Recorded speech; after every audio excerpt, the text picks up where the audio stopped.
నమస్కారం friends. So నేను పెట్టిన టైటిల్ ప్రకారం ఇది ఇన్ని రోజులు మనము బీజేపీ మాత్రమే వాట్సాప్లలో కానీ ఎక్కడ వీలైతే అక్కడ చెత్త ప్రచారం చేస్తా, విద్వేషాలు నింపుతా, ప్రధానమంత్రితో సహా గోధి మీడియా ఇవన్నీ ఇంతవరకు దాకా మనము బీజేపీని మాత్రమే అనుకున్నాం. కానీ బీఆర్ఎస్ కూడా వాళ్ళని మించిపోతుంది అని అనడానికి చాలా ఏమంటారు అంటే ఇక్కడ ఒకటి గమనించాల్సింది ఏంటంటే ఎందుకు నువ్వు ఫేకులు చెప్తావు, ఎప్పుడు చెప్పాల్సి వస్తుంది అంటే నీ దగ్గర మంచి ఇది చేసినా అని చెప్పుకోవడానికి లేనప్పుడే ఇప్పుడు ఏది బీజేపీ 70 ఏళ్ళ ఇండిపెండెంట్ ఇండియా అంటే స్వతంత్ర భారతదేశంలో బీజేపీ ఎందుకు అధికారం రాలేదు? ఎందుకంటే అప్పుడున్న బీజేపీలో ఉన్న నాయకులు వాళ్ళది మతం పేరు మీద ఐడియాలజీ డిఫరెంట్ ఉన్నది కాబట్టి ఆ బేస్ మీద పోయినరు. రథయాత్ర అది అని అట్లా పోయినరు. కానీ ఇట్లా ఫేకులు ప్రచారం చేయలేదు. ఫేకులు ప్రచారం చేయని రోజులు బీజేపీ అధికారం రాలేదు. కాబట్టి కాంగ్రెస్ మీద స్కామ్లని బురద తల్లి అట్లా అన్ని ఏది ముస్లిం హిందువులని బీజేపీ వాళ్ళే కొట్టి ముస్లింలు కొట్టిన ప్రచారం చేసి ఇట్లా రకరకాలుగా చేస్తే ఒకసారి మోసం చేయగలిగారు. కానీ అదే లాజిక్ అదే ప్రిన్సిపుల్ ఎల్లకాలం వర్క్ కాదు. ఎందుకంటే అదే మనము చిన్నప్పుడు అది కథ విన్నాం కదా, నాన్న పులి వచ్చి అంటాడు. ఫస్ట్ టైం నాన్న వస్తాడు, సెకండ్ టైం థర్డ్ టైం రాడు. నాన్న వస్తాడో లేదో టెస్ట్ చేస్తున్నా లేకపోతే మజాక్ చేస్తున్నా ఫన్ అనిపించింది. మూడోసారికి నిజంగా వచ్చినా నాన్న రాడు. అప్పుడు ఏమైతే పులి వచ్చి ఎత్తుకోవుతుంది కదా. సో సిమిలర్లీ ఎల్లకాలం ఎవరిని ఏమార్చలేవు. ఎందుకంటే నువ్వు భరతమాత పుట్టిన బిడ్డ అన్నప్పుడు నువ్వు భరతమాతకి అట్లా ఏమంటారు నువ్వు ఒక దుర్మార్గంగా పుట్టినావు కాబట్టి నువ్వు అట్లా రాంగ్ పాత ఎంచుకున్నావు. కానీ మేము కూడా అదే భరతమాత పుట్టినాం కదా. నువ్వు అబద్ధం, మేము నీ లెక్క అబద్ధం ఆడకపోవచ్చు. ఎందుకంటే మా యొక్క సంస్కారము మా తల్లిదండ్రులు పెంచింది, మా గురువులు నేర్పింది, లేకపోతే మేము నమ్మే సిద్ధాంతాలు చెప్తుంది. మాకు అట్లా బతికేది లేదు.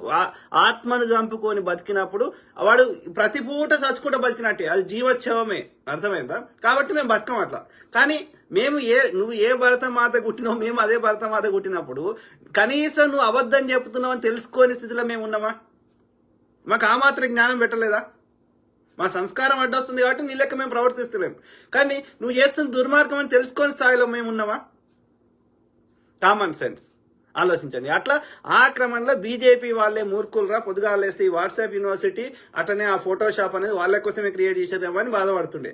కనీసం బీఆర్ఎస్ అంత గలీజ్గా లేదు అనుకున్నాం. కానీ బీఆర్ఎస్ కేసీఆర్ రెచ్చగొడుతుండే, ఊరు భాష మాట్లాడుతుండే, ఇట్లా ఉండే కేసీఆర్. కానీ ఇప్పుడు కేటీఆర్ పగ్గాలు తీసుకున్నాడు, కేసీఆర్ మూలకు కూర్చున్నాడు. సో ఇక ఆయనకి శాతం అయితే లేదు, ప్లస్ ఆరోగ్యాన్ని కాపాడుకోవడం అవుతుంది. దానికి తోడు ఆయనకున్న ఆయనకున్న వ్యసనాల వల్లనే ఆరోగ్య సమస్యలు వచ్చినాయి. ఇక ఆయనది అయిపోయింది. కేసీఆర్ గారు ఏదో ఉన్నాడు, ఆయన బతుకున్న రోజులు ఆయన ఫోటో పెట్టుకుంటారు. ఇప్పుడు ఎన్టీ రామారావుని చంపి ఎన్టీ రామారావు ఫోటో పెట్టుకుంటుండు కదా, లేకపోతే ఆయనతో ఓట్లు పడే చంద్రబాబు నాయుడుకి. కాబట్టి ఇక కేసీఆర్ బతికినా సచ్చినా ఆయన పేరు పెట్టుకుంటారు, లేకపోతే ఆయన బీఆర్ఎస్ మొత్తానికి వాళ్ళ అస్తిత్వం పోతుంది. కాబట్టి కానీ ఇవాళ పార్టీని మొత్తం రథచక్రాలు నేనే వర్కింగ్ ప్రెసిడెంట్ అని నడిపిస్తుంది ఎవరు? కేటీఆర్ కదా. సో ఈ కేటీఆర్ అనేటోడు వానికి లేని వ్యసనాలు లేవు. ఒక దాని మీద ఒక ఇంగ్లీష్ లా డిఫరెంట్ గా మాట్లాడితే అది గొప్పతనం అనుకుంటాడు తప్ప ఎవడైనా మాట్లాడతాడు. ఇప్పుడు ఎల్కేజీ యూకేజీ పోయే పిల్లలు కూడా బ్రహ్మాండమైన ఇంగ్లీష్ మాట్లాడతారు. అది కాదు కదా పాయింట్. నీకు సబ్జెక్ట్ ఎంత నాలెడ్జ్ ఉంది, ప్రజల మీద ఎంత ప్రేమ ఉంది, అది కౌంట్ కదా. వాడంత కేటీఆర్ అంత ఏమంటారు మూర్ఖుడు లేడు. వానికి అహంకారము, ఒక నిబద్ధత లేదు, ఒక మాట మీద నిలబడే తత్వం లేదు. ఎక్కడ కూడా 1% అంటే ఇప్పుడు ఎవరైనా సరే ఒక ప్రెస్ కాన్ఫరెన్స్ కి వస్తే ఎవరైనా ప్రశ్న అడిగితే హానెస్ట్ గా సమాధానం చెప్పు. నీకు నిజంగా ప్రజల మీద ప్రేమ ఉండి అంటే నువ్వు దోసుకోవడానికి వచ్చినావు. సింపుల్ గా అర్థమవుతుంది, నువ్వు దోసుకోవడానికి వచ్చినావు కాబట్టి నువ్వు మా లెక్క హానెస్ట్ గా మాట్లాడలేవు. అర్థమైందా? As simple as that. So అయితే ఆ క్రమంలో ఈ హెచ్సిఏకి సంబంధించిన వాటిలో గతంలో ఎన్నోసార్లు అట్లా చేసిర్రు. సో ఆ క్రమంలో ఈ హెచ్సిఏకి సంబంధించి మొత్తం ఫేక్లే. ఫేక్ల గురించి నేను వీడియోలతో సహా చూపెట్టే కంటే ముందు నేను అడుగుతున్నా, ఆనెస్ట్ గా అడుగుతున్నా, నిజాయితీగా అడుగుతున్నా. ఏమని అంటే ఇప్పుడు తెలంగాణలో భారత ప్రభుత్వం అయితే కాంగ్రెస్ వాడు కట్టిన అన్ని అమ్మేస్తుంది. 70 ఏళ్లలో ఇందిరాగాంధీ గారు, నెహ్రూ గారు, డాక్టర్ మన్మోహన్ సింగ్ గారు, ఇంకా వాజ్పేయి గారు కూడా కొంతవరకు. సో అట్లాంటి వాళ్ళందరూ మహనీయులందరూ కట్టిన అన్ని ఇవాళ నరేంద్ర మోడీ అది కూడా మార్కెట్ రేట్ కాకుండా తన మిత్రులకి, గుజరాతీ బనియాలకి ఏది ఆల్మోస్ట్ ఫ్రీగా ఇచ్చేస్తున్నాడు. అంటే ఆయన కట్టేది లేదు ఆయనకి ప్లాన్ లేకుండా ఇల్లు కట్టలేనప్పుడు దేశాన్ని నిర్మించలేం కదా. అట్లాంటిది మోడీ గారు అధికారం రాగానే ఫస్ట్ ఎత్తేసింది ప్లానింగ్ కమిషన్. అంటే ఆ ప్లానింగ్ కమిషన్ కింద ఏది డబ్బులు ఇచ్చి ఇట్లా భారతదేశంలో మేధావులు అందరి యొక్క సలహా ప్రకారం భారతదేశం ఏ రంగాల్లో బలహీనంగా ఉందో ఆయా రంగాల్లో యొక్క నిధులను కేటాయించి అభివృద్ధి చేసుకుంటూ వచ్చినాం. ఈ యొక్క మొత్తం ఇది 1950 స్వతంత్రం వచ్చినప్పటి నుంచి ఇప్పటి వరకు మోడీ అధికారం 2014 వరకు. అర్థమైందా? ఆ ప్లానింగ్ కమిషన్ కి ఆయన అహ్లువాలియా అని ఒక ఆయన ఉండే సిక్కు అతను ఉండే లాస్ట్ ఇతను. సో అట్లాంటిది అందుకే మొదటి పంచవర్ష ప్రణాళికల కింద వ్యవసాయాన్ని అభివృద్ధి చేసుకున్నాం. రెండో పంచవర్ష ప్రణాళిక కింద ఇండస్ట్రీస్ అభివృద్ధి చేసుకున్నాం. స్టీల్ ప్లాంట్లు, ఉక్కు కర్మాగారాలు, ఐఐటీలు, నవోదయ విద్యాలయాలు ఇవన్నీ అందులోకి వచ్చినాయి. ఓకే, ఇరిగేషన్ ప్రాజెక్ట్స్ ఇట్లా భారతదేశాన్ని అభివృద్ధి చేసుకున్నాం. మోడీ వచ్చినాక ఫస్ట్ ఎత్తేసింది అదే. ఎత్తేసి ఏం పెట్టిండు, దాని స్థానంలో ఏమన్నాడు, ఇది నీతి ఆయోగ్ అన్నాడు. నీతి ఆయోగ్ అంటే కూరలు లేని పాము. అదేంటి అంటే ఒక అడ్వైజరీ బోర్డు మాత్రమే, ఒక సలహాలు ఇస్తుంది మాత్రమే. దాన్ని పాటించాలనా లేదా, దానికి నిధులు కేటాయించాలనా అట్లాంటి చట్టబద్ధత లేదు. అర్థమైందా? కాబట్టి ఇక అంటే ఆయన వచ్చింది ఏంది, కట్టడానికి కాదు, కూలగొట్టడానికి వచ్చిండు, నాశనం చేయడానికి వచ్చిండు. అది చేస్తూనే ఉన్నాడు. ఇప్పటివరకు ఎన్ని ప్రభుత్వ రంగ సంస్థలు అమ్మిండు ఏది ప్రైవేట్ సంస్థలేమో నష్టాల్లో ఉన్నాయని చెప్పి వాటికి రుణాలు ఇస్తాడు, వాళ్ళ రుణాలు మాఫీ చేస్తాడు. అది నీరవ్ మోడీ కావచ్చు, మెహుల్ చోస్కీ కావచ్చు, లేకపోతే ఆయన పేరేంది కింగ్ ఫిషర్ ఆయన విజయ్ మాల్యా కావచ్చు. వాళ్ళందరికీ పేదోడు కట్టిన జిఎస్టీ డబ్బులు వాళ్ళకి ఇచ్చి వాళ్ళనేమో విదేశాలకు సాగనంపుతాడు. అంటే ప్రైవేట్ సంస్థలు నష్టాలు వస్తున్నాయనేమో ప్రజల యొక్క జిఎస్టీ డబ్బులు వాళ్ళకి ఇస్తాడు. అదే ప్రభుత్వ రంగ సంస్థలు నష్టాలు వస్తున్నాయని చెప్పి ఆ మార్కెట్ రేట్ కాకుండా ఫ్రీగా వాళ్ళ దోస్తులకు ఇచ్చేస్తున్నాడు. అంటే ఎంత జియోకి హెల్ప్ చేస్తాడు, అంబానీకి హెల్ప్ చేస్తాడు, కానీ అదే బిఎస్ఎన్ఎల్ చంపుతాడు. అర్థమైందా? ప్రైవేటు స్టీల్ ప్లాంట్స్కి హెల్ప్ చేస్తాడు, కానీ అదే వైజాగ్ స్టీల్ చంపుతాడు. అర్థమైందా? సో అంటే బేసికల్ గా వాడు వచ్చింది దేశ సంపద అంతా గుజరాతీ నాయకులు, గుజరాతీ బనియాలు, అట్లనే ఈ బీజేపీ చెందిన బ్రాహ్మణులు దోసుకోవాలని అజెండా ఉంది. ఈ దోపిడీ నుంచి ప్రజల దృష్టి మరల్చడానికి పొద్దుగాలేస్తే ఫేకులు హిందువులను కొట్టాలి, ముస్లింలు కొట్టిన ప్రచారం చేయాలి, లేకపోతే ముస్లింలను ఇబ్బంది పెడితే హిందువులకు మంచి చేసినట్టు ప్రచారం చేయాలి. ఇది నడుస్తుంది. అర్థమైందా? సో ఆ క్రమంలో ఏదిగా వాడు దుర్మార్గుడు, మనకు పొద్దుగాలేస్తే వాళ్ళకి ప్రజల్ని అవేకం చేస్తున్నాము, అర్థమయ్యేటట్టు చెప్తున్నాము. దక్షిణాదిలో ప్రజలు ఎక్కువ చైతన్యము తొందర అర్థం చేసుకుంటారు కాబట్టి దక్షిణాదిలో వాళ్ళు వస్తలేరు. ఉత్తరాదిలో మాత్రం ఎడ్డోళ్ళు ఎక్కున్నారు, చదువుకున్న వాళ్ళు అమాయకులు ఎక్కున్నారు. అక్కడ సరిగా ఎడ్యుకేట్ చేసే వాళ్ళు లేరు, ఉన్నా కానీ వాళ్ళని చంపేస్తున్నారు, ఇబ్బంది పెడుతున్నారు, జైళ్ళలో పెడుతున్నారు, చంపేస్తున్నారు. స్టాండింగ్ కమెడియన్ ఒక జోకి చేస్తే కూడా తీసుకోలేని స్థాయిలో ఉత్తర భారతదేశంలో ఉంది అంటే అర్థం చేసుకోండి బీజేపీ పరిపాలన ఎంత దౌర్భాగ్యమో. ఒక స్టాండింగ్ కామెడీ చేస్తే కూడా వాళ్ళు తట్టుకోలేకపోతున్నారు. 60 ఏళ్ల కింద చచ్చిపోయిన నెహ్రూ పేరు వస్తేనే భయపడుతున్నారు. ఒక గ్రాక్ అనే ఆర్టిఫిషియల్ ఇంటెలిజెన్స్ సంబంధించిన యాప్ వల్ల కూడా భయపడుతున్నారు. అంటే నిజానికి ఎంత భయం వణుకుతున్నారో బీజేపీ వల్ల అర్థం చేసుకోండి.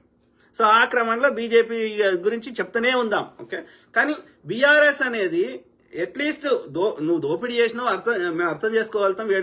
67,000 కోట్ల ఏది అప్పున్నదాన్ని నువ్వు 7 లక్షల కోట్ల అప్పు చేసినావు, మిగులు రాష్ట్ర బడ్జెట్ ని అలా అప్పుల పాలు చేసినావు. ఎన్ని పైసలు వచ్చినా మనం అప్పులు తీర్చడానికి పోతున్నాయి.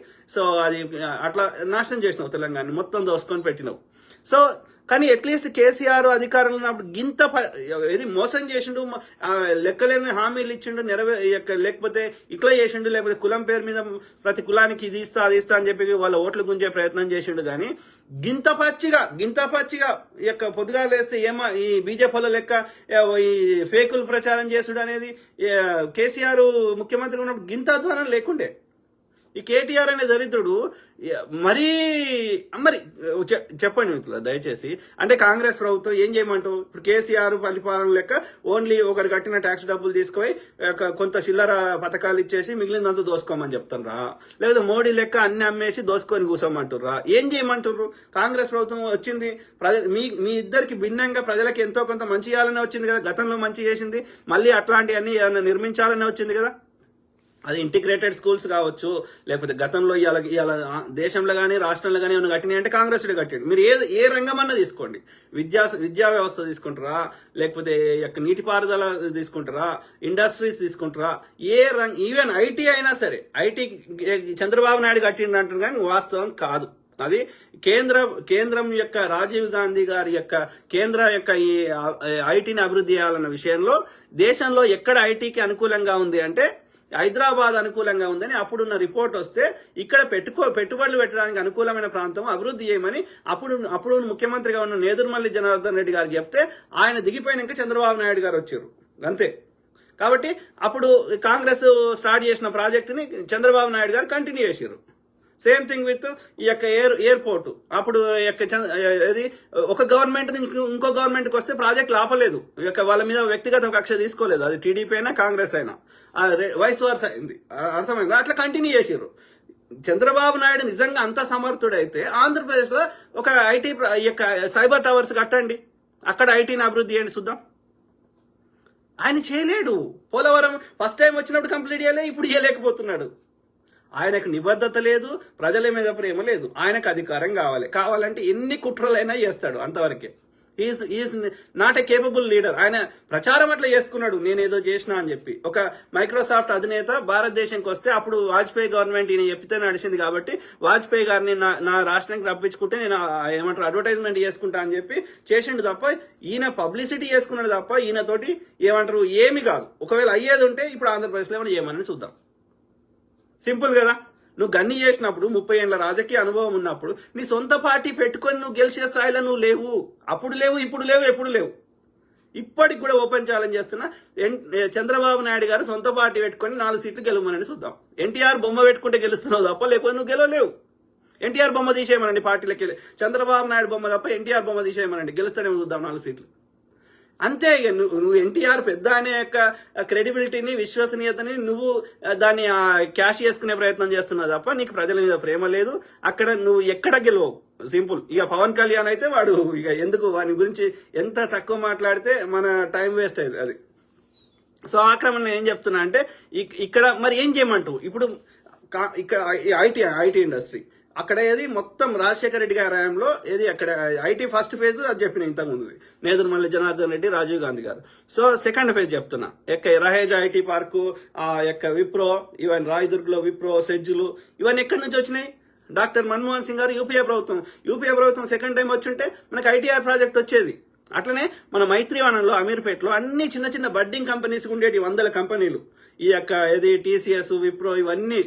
సో వాటన్నిటికి సత్యం కంప్యూటర్స్ ఇవన్నిటికి రహేజ్ ఐటీ పార్క్ లో రాజశేఖర రెడ్డి గారు కట్టి వాళ్ళకి దుబాయ్ వాళ్ళ కాంట్రాక్ట్ ఇచ్చి కట్టిస్తే ఆ భవనాలలో వీళ్ళందరికీ మనము అన్ని రకాల ఫెసిలిటీస్ ఇస్తే, అన్ని రకాల రాయితీలు ఇస్తే అప్పుడు ఐటీ సెకండ్ బాగా అభివృద్ధి చెందింది. అది చంద్రబాబు నాయుడు చేసిండని చెప్తే అది మూర్ఖత్వం. సో అట్లా కాంగ్రెస్ హయాంలోనే ఏది జరిగినా అది జరిగింది. రాజశేఖర రెడ్డి గారి హయాంలోనే 90 ప్రాజెక్టులకు మన యొక్క జలయజ్ఞం స్టార్ట్ చేసిండ్రు. సో పుడిక తీసేటి చిన్నవి పెద్దవి అన్ని కలిపితే 40,000 కోట్లు, అంటే ఎస్టిమేషన్ జరిగితే 90,000 కోట్లు అయినాయి. అట్లాంటిది ఒక్క కాళేశ్వరంకి 1,10,000 కోట్లు చేసిండు. ప్లస్ మిత్తి అసలు కలిపితే ఇంకెక్కువ, ఓన్లీ అసలే అది చెప్తున్నా, దానికి మిత్తి దానికి అన్ని కలిపితే ఎంత అవుతుంది? సో ఇది పరిస్థితి. సో కాబట్టి ఈ యొక్క కాంగ్రెసే ఏమైనా చేస్తే కాంగ్రెసే చేసింది. అది ఏం చేసినా ప్రతి సమస్యకు పరిష్కారం చూపెట్టడం కాంగ్రెసే చేసింది. కాదు అయితే డేటాతోటి మాట్లాడండి. మా మోడీ ఇది కట్టిండని చూపెట్టండి, మా కేసీఆర్కి ఇది కట్టిండని చూపెట్టండి. కేసీఆర్ ఏం చేసిండ్రా అంటే ఏం చూపెడుతున్నారు బీఆర్ఎస్ వాళ్ళు? ఈ పథకం ఇచ్చిండు, షాదీ ముబారక్ ఇచ్చిండు, కళ్యాణ లక్ష్మి ఇచ్చిండు, ఈ పథకాలు తప్ప కొంత చిల్లర తప్ప ఇంకా ఇది కట్టిండు అని ఒక్కటి చెప్తలేరు. కట్టకపోతే ఈ చిల్లర ఇచ్చే పథకాలు ఎన్నాళ్ళు ఇవ్వగలుగుతాం ఏ ప్రభుత్వమైనా? వాళ్ళని పేదోని ఎల్లకాలం పేదోడిని ఉండనియద్దు. రోజు రోజుకి ఆ యొక్క పథకాలు పొందే వారి సంఖ్య తగ్గాలంటే పేదవాళ్ళ నుంచి వాళ్ళను మిడిల్ క్లాస్ కి, అబోవ్ మిడిల్ క్లాస్ కి ధనవంతులను తయారు చేయాలంటే సంపద సృష్టించాలంటే అభివృద్ధి చేయాలంటే కట్టాలి, చదువు చెప్పాలి, వాళ్ళంతా వాళ్ళు వ్యాపారం చేసుకుంటా అంటే వాళ్ళకి తక్కువ వడ్డీ లేని రుణాలు ఇవ్వాలి. అట్లా వాళ్ళని చేస్తే వాళ్ళే ఒకరు ఏదైనా వ్యాపారం పెట్టుకుంటే 10 మందికి వాళ్ళే పని కల్పిస్తారు. అట్లా వాళ్ళ ఆర్థికంగా అభివృద్ధి అంటారు, వాళ్ళ చేల పైసలు ఆడతాయి, 4 వస్తువులు కొనుక్కుంటారు, గవర్నమెంట్ దగ్గర కూడా ట్యాక్సులు వస్తాయి. అట్లా రోజు రోజుకి ఈ పథకాలు పొందుతున్న వాళ్ళ సంఖ్య, తెల్ల రేషన్ కార్డు ఉన్న వాళ్ళ సంఖ్య, దారిద్ర్య రేఖకు దిగువన ఉన్న బీపీఎల్ వీళ్ళ సంఖ్య తగ్గాలంటే అభివృద్ధి చెయ్యాలి. సింపుల్. మరి అభివృద్ధి ఎట్లయితుంది? ఏది కట్టాలన్నా భూమి కావాలి. ఎక్కడి నుంచి తెద్దాం? మరి ఫార్మాసిటీ కడదాం, ఇంకోటి కడదామంటే పంట పొలాలు తీసుకుంటూకుంటారా? అది ఇంకా పెద్ద గొడవ చేస్తారు. మొన్న ఆ రైతులు అక్కడ ఏది రంగారెడ్డి జిల్లాలో ఎంత పెద్ద గొడవ చేసి అదే బీఆర్ఎస్ వాడు ఎంత గొడవ చేపించిండు, ఆ యొక్క కలెక్టర్ని కొట్టే ప్రయత్నం చేశారు. అంటే పంట పొలాలు తీసుకోవద్దు. మరి ఇక పంట పొలాలు తీసుకోకుండా మరి ఇండ్ల నివాసం ఉండే ఇండ్లనైతే అసలే తీసుకోవద్దు. మల్లన్న సాగర్ కానీ ఇంకో దగ్గర కానీ మా ఊర్లు మునిగిపోతున్నాయి అని గుడగొడ ఏడ్చిరి. అంటే నివాసం ఉంటున్న ఇండ్లున్న జాగా తీసుకోవద్దు, పంట పొలాలున్న జాగా తీసుకోవద్దు. ఊరవతల ఇథనాల్ ప్లాంట్ పెడదామన్నా వీళ్ళకే సమస్య, బీఆర్ఎస్ వాళ్ళకి సమస్య. బీఆర్ఎస్ దగ్గర చిల్లర తీసుకున్నటువంటి జర్నలిస్టులైన తులసి చంద్ గారు ఇంకోరు ఇట్లాంటి వాళ్ళకి కూడా సమస్యనే. అంటే ఇథనాల్ ప్లాంట్లు పెట్టవద్దు, ఊరవతల ఇథనాల్ ప్లాంట్ పెట్టినా కాలుష్యం అవుతుందంట. రోజంతా అన్ని వాహనాలు నడిపితే కాలుష్యం కాదు. ఒకరి బస్సులో పోవచ్చు, పబ్లిక్ ట్రాన్స్పోర్టేషన్ యూజ్ చేసుకోవచ్చు. అయినా ప్రతి ఒక్కరు ఇంట్లో ముగ్గురుంటే మూడు వాహనాలను మెయింటైన్ చేస్తే కాలుష్యం కాదు. అర్థమైందా? డ్రైనేజ్ సిస్టంలకు పంపించాల్సిన వ్యర్థ పదార్థాలని చెరువులకి కుంటలకి పంపిస్తే కాలుష్యం కాదు. చెత్త వద్దురా, ఏడబడతాడు వారేయకుండా మున్సిపాలిటీ డబ్బలలో వారేయనరా, రోగాలు వస్తాయిరా అంటే కాలుష్యం కాదు. గవర్నమెంట్ ఏదైనా అభివృద్ధి చేస్తామంటే కాలుష్యం అవుతుంది. అంటే ఎంత, అది కూడా చదువుకున్న వాళ్ళు, ఇంతో అంతో సమాజం మీద బాధ్యత ఉన్న వాళ్ళు, నిష్పక్షపాతంగా పనిచేయాల్సిన జర్నలిస్టులు ఎందుకు చేస్తున్నారు వీళ్ళంతా? వాళ్ళు కేసీఆర్ అనే దుర్మార్గుడు వాడు అధికారం ఉన్నప్పుడు దోసుకున్న సొమ్ముని, ఆడ బీజేపీ వాడు దోసుకున్న సొమ్ముని వీళ్ళకి చిల్లర అందిస్తున్నారు. వీళ్ళకి చిల్లర వస్తే చాలు వాడు బెట్టింగ్ యాప్లు ప్రమోట్ చేస్తాడు, లేకపోతే ఇట్లా బీఆర్ఎస్ కి అనుకూలంగా మాట్లాడతారు. ఇట్లా తయారైన కింది స్థాయి నుంచి పై స్థాయికి తమ స్వార్థం కోసం జాతి ప్రయోజనాలను తాకట్టు పెడతామంటే ఎట్లా, ఎంతవరకు కరెక్టు? నేను అడుగుతున్నా తులసి చంద్ గారు, మీరు దయచేసి చర్చకు రండి, నాకు చెప్పండి. ఇథనాల్ ప్లాంట్లు ప్రపంచంలో లేవా? అమెరికాలో లేవా? ఇంకో దేశంలో లేవా? అక్కడ కాలుష్యం అవుతుందా? నిజంగా ఇథనాల్ ప్లాంట్లకి వెళ్ళి విషవాయువులు వస్తాయా? ఎందుకు ప్రజలను తప్పుదో పట్టిస్తావు? మిగతా రాష్ట్రాలు లేవా? మహారాష్ట్రలో లేవా? ఆంధ్రప్రదేశ్ లేవా? ఢిల్లీలో లేవా?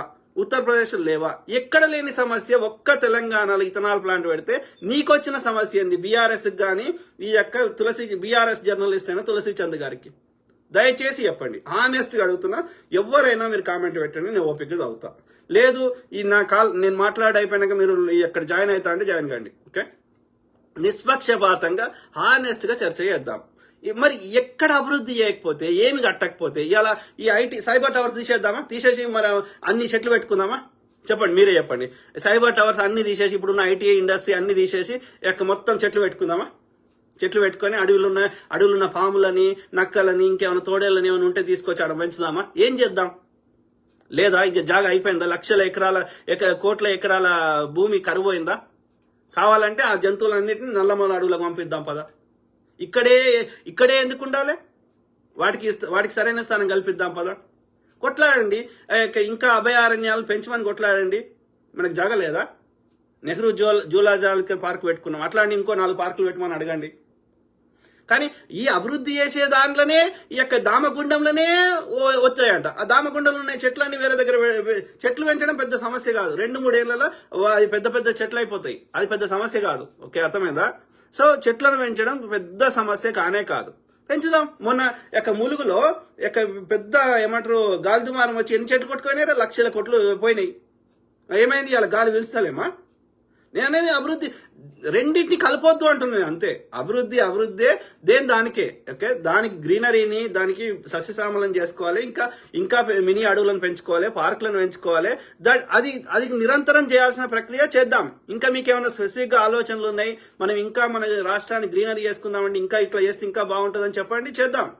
కేసీఆర్ గారు రెండు పెద్ద చెరువులు ఆ తటాకాలను దవ్విస్తే నిజాం గారు కానీ గోల్కొండ కుతుబ్ షాహిల్ కానీ వాటిని ఆ రైతులు పంట పొలాలు పండించుకునే చెరువుల కింద ఉన్న భూములని కబ్జా పెట్టి అక్కడ పెద్ద పెద్ద భవనాలు కడదామని చెప్పి వాడు ఫామ్ హౌస్లు కట్టి అంత పెద్ద రూల్స్ ప్రకారం కట్టకూడదు. 111 జీవో ఎత్తేస్తే ఈ తులసి చంద్ ఏం సపోర్ట్ చేయలేదే? కాదు, ఆ పంట పొలాలు తీసుకున్నా ఏం సపోర్ట్ చేయలేదే? 12,000 ఎకరాలు కేసీఆర్ గారు అమ్మితే ఎవరు సపోర్ట్ చేయలేదే? కాంగ్రెస్ ఏమైనా మంచి, మరి కాంగ్రెస్ ఏమైనా వాళ్ళ రేవంత్ రెడ్డి ఆయన తమ్మునికో అన్నకో ఇస్తున్నా అంటే ఇస్తలేడు కదా, అభివృద్ధి చేసే ప్రయత్నం చేస్తుండు కదా. ఇంకో మాట ఏమంటారంటే అది హెచ్సియు కింద లేవంటారు, హెచ్సియు పేరు మీద లేవంటారు. హెచ్సియు పేరు మీద, అది కేంద్ర సంస్థ, సెంట్రల్ యూనివర్సిటీ అంటే కేంద్ర ప్రభుత్వం అధీనంలో ఉంటుంది, దాని మీద భూములు లేవంటారు. ఎట్లా ఉండే నాకు అర్థం కాదు. దాని మీద భూములు లేకపోతే ఇవాళ రేవంత్ రెడ్డి 400 తీసుకున్నాడని మీరు ఆరోపణ చేస్తున్నారు. అది చంద్రబాబు నాయుడు కాలంలో స్టార్ట్ అయింది. కానీ అట్లా లెక్క పెడితే రేపు మళ్ళీ బీజేపీడో కేసీఆర్ ఇంకోటి వచ్చిండు అనుకో, మొత్తం యూనివర్సిటీ తీసేసుకుంటారు కదా. హెచ్సియు పేరు మీద భూములు లేకపోతే యూనివర్సిటీని కూడా తీసేసుకుంటారు. తీసుకొని యూనివర్సిటీని ఎక్కడ వేరే దగ్గర తరలిస్తారు. Right? I don't think so. HCU పేరు మీద కేంద్ర సంస్థ దాని పేరు మీద ఉండాలి రిజిస్టర్ అయ్యి. లేకపోతే ఇప్పటికైనా నేను ఏమంటున్నా, ఒకవేళ అక్కడెక్కడ లోపం జరిగితే ఇప్పటికైనా హెచ్సియు యాజమాన్యానికి చెప్తున్నా, ఆ మిగిలిన భూములు ఎంత ఉన్నా సరే అది హెచ్సియు పేరు మీద రిజిస్టర్ చేయమని కొట్లాడండి. చేయాలంటే చూద్దాం రేవంత్ రెడ్డిని. అర్థమైందా? I don't understand. దేనికైనా ఒక మాట్లాడితే ఒక మేక్ సెన్స్ ఉండాలి. అర్థమైందా? మనకు లాస్ట్ టైం మాట్లాడినట్టు మనకున్న సమాచారం మేరకి అప్పుడెప్పుడో 2004లో చంద్రబాబు నాయుడు గారి హయాంలో హెచ్సియు యాజమాన్యము వేరే దగ్గర గోపన్పల్లిలో 397 ఎకరాలు తీసుకొని దాని బదులుగా ఈ 400 ఎకరాలు ఇచ్చింది అనేది మనకున్న సమాచారం. అది నిజం కాదు. హెచ్సియు పేరు మీద ఒక్క భూమి కూడా లేకపోతే మిగిలిన భూములనన్నా రిజిస్టర్ చేసుకోమని కొట్లాడండి, రిజిస్టర్ చేయమని. అదేమన్నా మేక్ సెన్స్ ఉంటుంది. కానీ ఎక్కడ అభివృద్ధి చేస్తామంటే సుప్రీంకోర్టే హైకోర్టు అది భూములు ప్రభుత్వాన్ని అని తీర్పిచ్చి సుప్రీంకోర్టు కూడా తీర్పిచ్చినాక హెచ్సియు యాజమాన్యం కోట్ల ఆ యొక్క ఇది మా భూములే అని వాళ్ళకి అక్కడ ట్రయల్ చేసినప్పుడు ఆ యొక్క వాళ్ళకి ఇది మా భూములే అని వీళ్ళకి హెచ్సియు వాళ్ళు కౌంటర్ ఇవ్వలేదా? కాదు, ప్రభుత్వము ఇది మా భూములు అన్నప్పుడు అవి కావు అని అహోబిలరావు లేదా బిల్లీరావు అని ఆయన చెప్తే ఇవి కాదురా అయ్యా, ఈ ఇద్దరి కాదు, ఈ మా భూములని హెచ్సియు కోట్ల కేసు వేయొచ్చు కదా. Simple, right? ఒకవేళ హెచ్సియు భూములు అయితే హెచ్సియుకి అప్పచెప్తుంది కదా కోర్టు, అది సుప్రీంకోర్టు కానీ హైకోర్టు కానీ. అది నాకు తెలిసి హెచ్సియు ఇచ్చేసింది, అవి అప్పుడే ఇచ్చేసింది. 2000 వేరే దగ్గర జాగా తీసుకొని ఇచ్చేసింది. ఒకవేళ కాదు మిగిలిన భూములు కూడా లేకపోతే దయచేసి హెచ్సియు యాజమాన్యానికి నేను రిక్వెస్ట్ చేస్తున్నా, ఇక మిగిలిన ఏ భూమి ఉన్నా మీ పేరు మీద రిజిస్టర్ చేసుకోండి. చెయ్యాని రాష్ట్ర ప్రభుత్వమో కేంద్ర ప్రభుత్వమో చెప్తే మనందరం కొట్లాడదాం. కానీ నాకు తెలిసి వాళ్ళ పేరు మీద ఉన్నాయి. ఇంకా ఫర్దర్ గా హెచ్సియు యాజమాన్యం అమ్ముతుంది తప్ప వేరే ఏ ప్రభుత్వానికి తీసుకునే హక్కు లేదని నాకున్న పరిజ్ఞానం. అది కాదు అయితే హెచ్సియు యాజమాన్యం పబ్లిక్ లో వచ్చి ప్రెస్ కాన్ఫరెన్స్ పెట్టి క్లారిఫై చేయండి, మీ దగ్గర ఏమేమి డాక్యుమెంట్స్ ఉన్నాయి, మీ పేరు మీద ఎంత భూమి ఉంది, ఎంత భూమి లేదు, లేకపోతే పబ్లిక్ లో చెప్పండి. మేమందరం మీ తరఫున వాయిస్ ఇచ్చి మిగిలిన భూములన్నీ ఆ 1500 ఎకరాలు ఎంత భూమి ఉంటుంది మీ హెచ్సియు పేరు మీద రిజిస్టర్ చేయమని మనం కొట్లాడదాం. ఎందుకంటే యూనివర్సిటీ భూములు యూనివర్సిటీకే ఉండాలి. రెండోది ఏంటంటే రేపు పొద్దున హెచ్సియు యాజమాన్యం కూడా ఇప్పుడు ఇట్లా ఇచ్చేసింది కదా, ఇక్కడ అట్లా ఇవ్వకుండా చట్టం తీసుకెళ్దాం. ఇక నుంచి హెచ్సియుకి సంబంధించిన 1 ఇంచు భూమి కూడా అమ్మడానికి హెచ్సియు యాజమాన్యానికి అధికారం లేదు.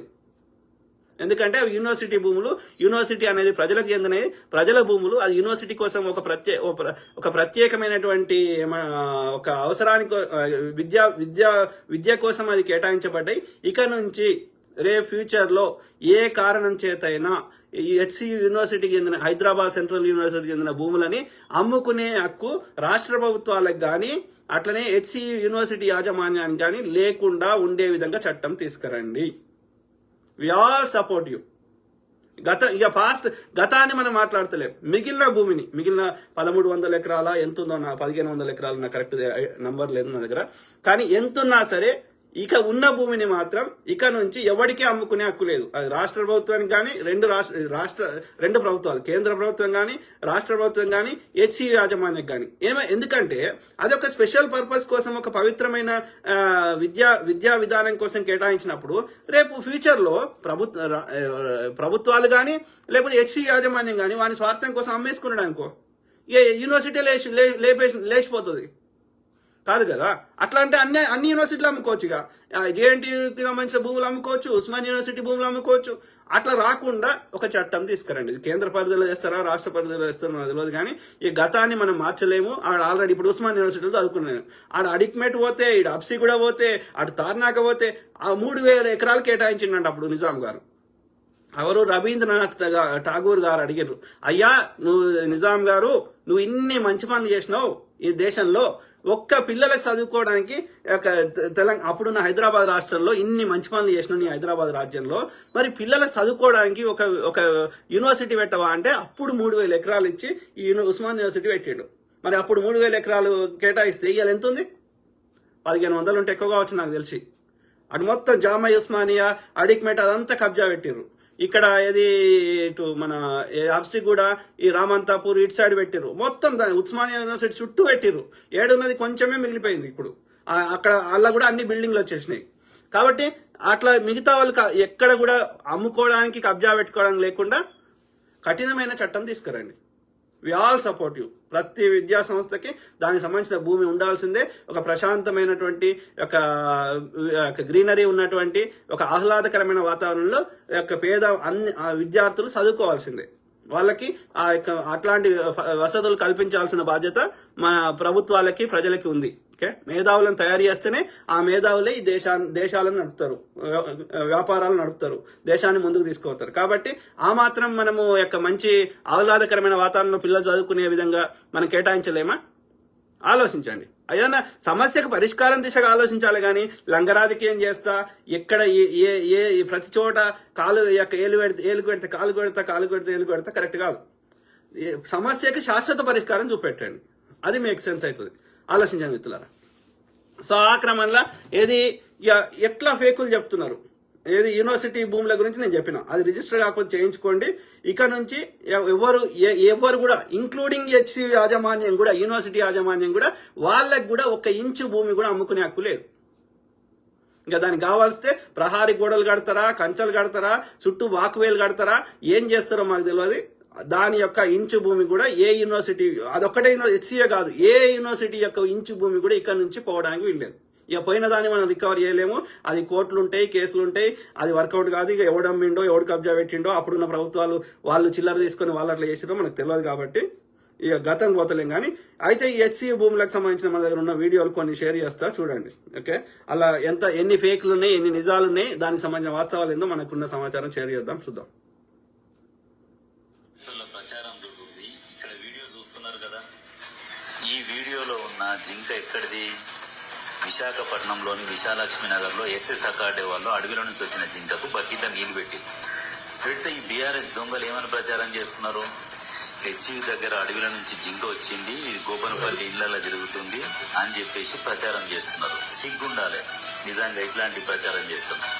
లాస్ట్కి మీ పరిస్థితి ఏమైందంటే ఏ బీఆర్ఎస్ మీడియానే, సోషల్ మీడియానే, దొంగ సోషల్ మీడియా అన్ని అబద్ధాలు చెప్తుందన్న కాడికి వస్తుంది. ఎట్లా అంటే వెనకటికి తండ్రి కొడుకట ఇట్లా అడవిలో పోయారట. ముచ్చట అర్థమైంది కదా. అది విశాఖపట్నంలో ఎప్పుడో అయింది. అట్లనే ఇంకో దగ్గర ఎక్కడ గుజరాత్ లో ఎక్కడో చచ్చిపోయిన జింకని ఇక్కడ చచ్చిపోయిందని ప్రచారం చేస్తున్నారు. మీరు ఒకసారి మా ట్రాక్ రికార్డ్ చూస్తే కూడా మేమేదో కొత్తగా ఇవాళ పర్యావరణ ప్రేమికులు కాలేదు, కొత్తగా మేమేమి మాట్లాడడం లేదు. ఇంత గొప్ప కార్యం జరిగింది వరంగల్ అజంజాయి మిల్ ఏరియాలా. వెనకట నిజాం నవాబుల కాలంలో పెట్టిన చెట్లట ఇవన్నీ. కొన్ని చెట్లయితే 100 ఏళ్లకు మీదనే ఉండొచ్చునట. ఎందుకో తెలుసునా, సీఎం సార్ సభ కోసం వరంగల్లో సభ పెడితే ప్రధానమంత్రి అవుతారని ఓ సెంటిమెంట్ ఉన్నదట. ఒక్క మహదేవ్పూర్ అటవీ ప్రాంతంలో దాదాపు 14 కిలోమీటర్ల అడవి నరికేశారు. రాజన్న సిరిసిల్ల జిల్లాలోని కోనవరపేట మండలం బల్కపేట రిజర్వాయర్ పనుల పేరుతో అటవీ సంపదను దోచేశారు. కాంట్రాక్టర్ల గొడ్డలి వేటుకు చెట్లన్నీ నరికివేతకు గురై వాటి దుంగలు అమ్మకానికి అంగట్లో ఇలా ఉన్నాయి. నియోపోలిస్ పోదాం, కొండలని గుట్టలని తొలిచేసి. ఇంకొకటి మిత్రులారా, చెట్లను పెంచవచ్చు కానీ గుట్టలను పెంచలేము. కానీ తెలంగాణలో ఎక్కడ గుట్టలు లేకుండా ఈ గ్రానైట్ కోసం మొత్తం దోసుకున్నారు. మళ్ళీ దాన్ని ఏమంటారా? రామేశ్వరరావుకి, రాజపుష్పకి వీళ్ళందరూ కట్టబెట్టలేను. వేలమేసి ఎకరం 100 కోట్లు వచ్చిందని పెద్ద ఎత్తున సంబరాలు చేసుకున్నాం. అక్కడ రాక్స్ పోయినాయి, చెట్లు పోయినాయి, ఎన్నో వన్యప్రాణులు ఆగమైపోయినాయి. మరి దాని సంగతి ఏంది? హరిత విప్లవాన్ని సృష్టించిన ప్రభుత్వం మాది. ఇది మా ట్రాక్ రికార్డ్, ఇది మేము సాధించిన విజయాలు. అర్థమైందా మిత్రులారా? కోకాపేటలో ఎకరం 100 కోట్లు వరకింది కదా నియోపోలిస్. అది గుట్టలను తొలిచి అమ్మినటువంటి భూములు. 100% చెప్తారు. 2019లో మీరు తీసుకోండి. ఇప్పటికెళ్ళాం చెయ్యలి కట్టను తెలుసుకొని విలయము విజృంభించునని దానికి కూతవేటు దూరంలోనే మై హోమ్ రామేశ్వరం సంబంధించినటువంటి కన్స్ట్రక్షన్ ఇప్పటికి కూడా భారీ ఎత్తున అవుతా ఉంది. ఎన్ని చెరువులు, ఎన్ని భూములు కబ్జా పెట్టిన మిత్రులారా? హైదరాబాద్ సరౌండింగ్స్, రంగారెడ్డి ఈ పరిసర ప్రాంతాల్లో మై హోమ్ రామేశ్వరరావు, కేసీఆర్ వీళ్ళంతా ఒక్క ఇంచు భూమి అని వదిలేరా? గొడగొడ ఏడ్చిరు మల్లన్న సాగర్ కింద, గొడగొడ ఏడ్చిరు ఈ ఫార్మాసిటీ అని చెప్తే పంటలు పండించే భూములు. మళ్ళీ వీళ్ళు వచ్చేసి వాళ్ళ నీతులు చెప్తున్నారు. మీకు తెలుస్తుంది. అప్పుడు అందరు మాట్లాడుతున్నారు, సెలబ్రిటీలతో మాట్లాడుతున్నారు కదా. నియో పోలీసు వస్తారు, అందరూ నియో పోలీసులో గుట్టలను తొలిచి ఈ రోజు బేసికల్ ఏంటంటే ప్రభుత్వం ఏ మంచి పని చేయొద్దు, ప్రజలు బాగుపడొద్దు. బాగుపడితే మళ్ళా కాంగ్రెస్ ఓడే వస్తాడు. కాబట్టి ప్రజలు కాంగ్రెస్ ప్రభుత్వం దగ్గర పైసలు ఆడొద్దు. అభివృద్ధి జరగకపోతే, ప్రజలకు మంచి చేయకపోతే అప్పుడు కాంగ్రెస్ మంచి చేయలేదని బురద తల్లి అప్పుడు మేము అధికారం రావచ్చు అని మీ ఆశ. కానీ ప్రజలు ఎందుకు కూరుకుంటారు? కర్రు కాల్చి వాత పెట్టారు కదా. ఇక నువ్వు ఎన్ని కుట్రలు చేసినా, ఎన్ని పైసలు వంచినా, ఎన్ని చిల్లర పథకాలు ఇచ్చినా ప్రజలు నీ కర్రు ఎందుకు ఎన్నుకోలేదు? ఎందుకంటే నీ లోపల నువ్వు దొంగవని తెలిసిపోయింది ప్రజలకి. As simple as that. నేను నిరూపిస్తా. నేను దాని మీద మల్టిపుల్ స్టోరీ చేస్తాను. ఎవరు స్పందించే దానికి ఎవరికి నోరు రాదు. ఎందుకు? కేటీఆర్ సంకనాకుంటున్నారు అందరూ ఈ సెలబ్రిటీ అంతా కూడా. ఇప్పుడు ఈయన పర్యావరణం గురించి ఆయన వన్యప్రాణులు ఆహాకారాలు చేస్తున్నాయని మాట్లాడుతున్నాడు కేటీఆర్. సిగ్గుండాలి కొంచెం అన్న. నియోపోలిస్ పోదాం, కొండలని గుట్టలని తొలిచేసి మొత్తం మైహోం రామేశ్వరరావుకి, రాజపుష్పకి వీళ్ళందరూ కట్టబెట్టలేను. వేలమేసి ఎకరం 100 కోట్లు వచ్చిందని పెద్ద ఎత్తున సంబరాలు చేసుకున్నాం. అక్కడ రాక్స్ పోయినాయి, చెట్లు పోయినాయి, ఎన్నో వన్యప్రాణులు ఆగమైపోయినాయి. మరి ఆ దాని సంగతి ఏంటి? నువ్వు ఇవాళ వచ్చి పర్యావరణం గురించి మాట్లాడుతున్నావు. ఆలోచించండి దయచేసి. కోకాపేటలో ఎకరం 100 కోట్లు అది గుట్టలను తొలిచి చూపెట్టిన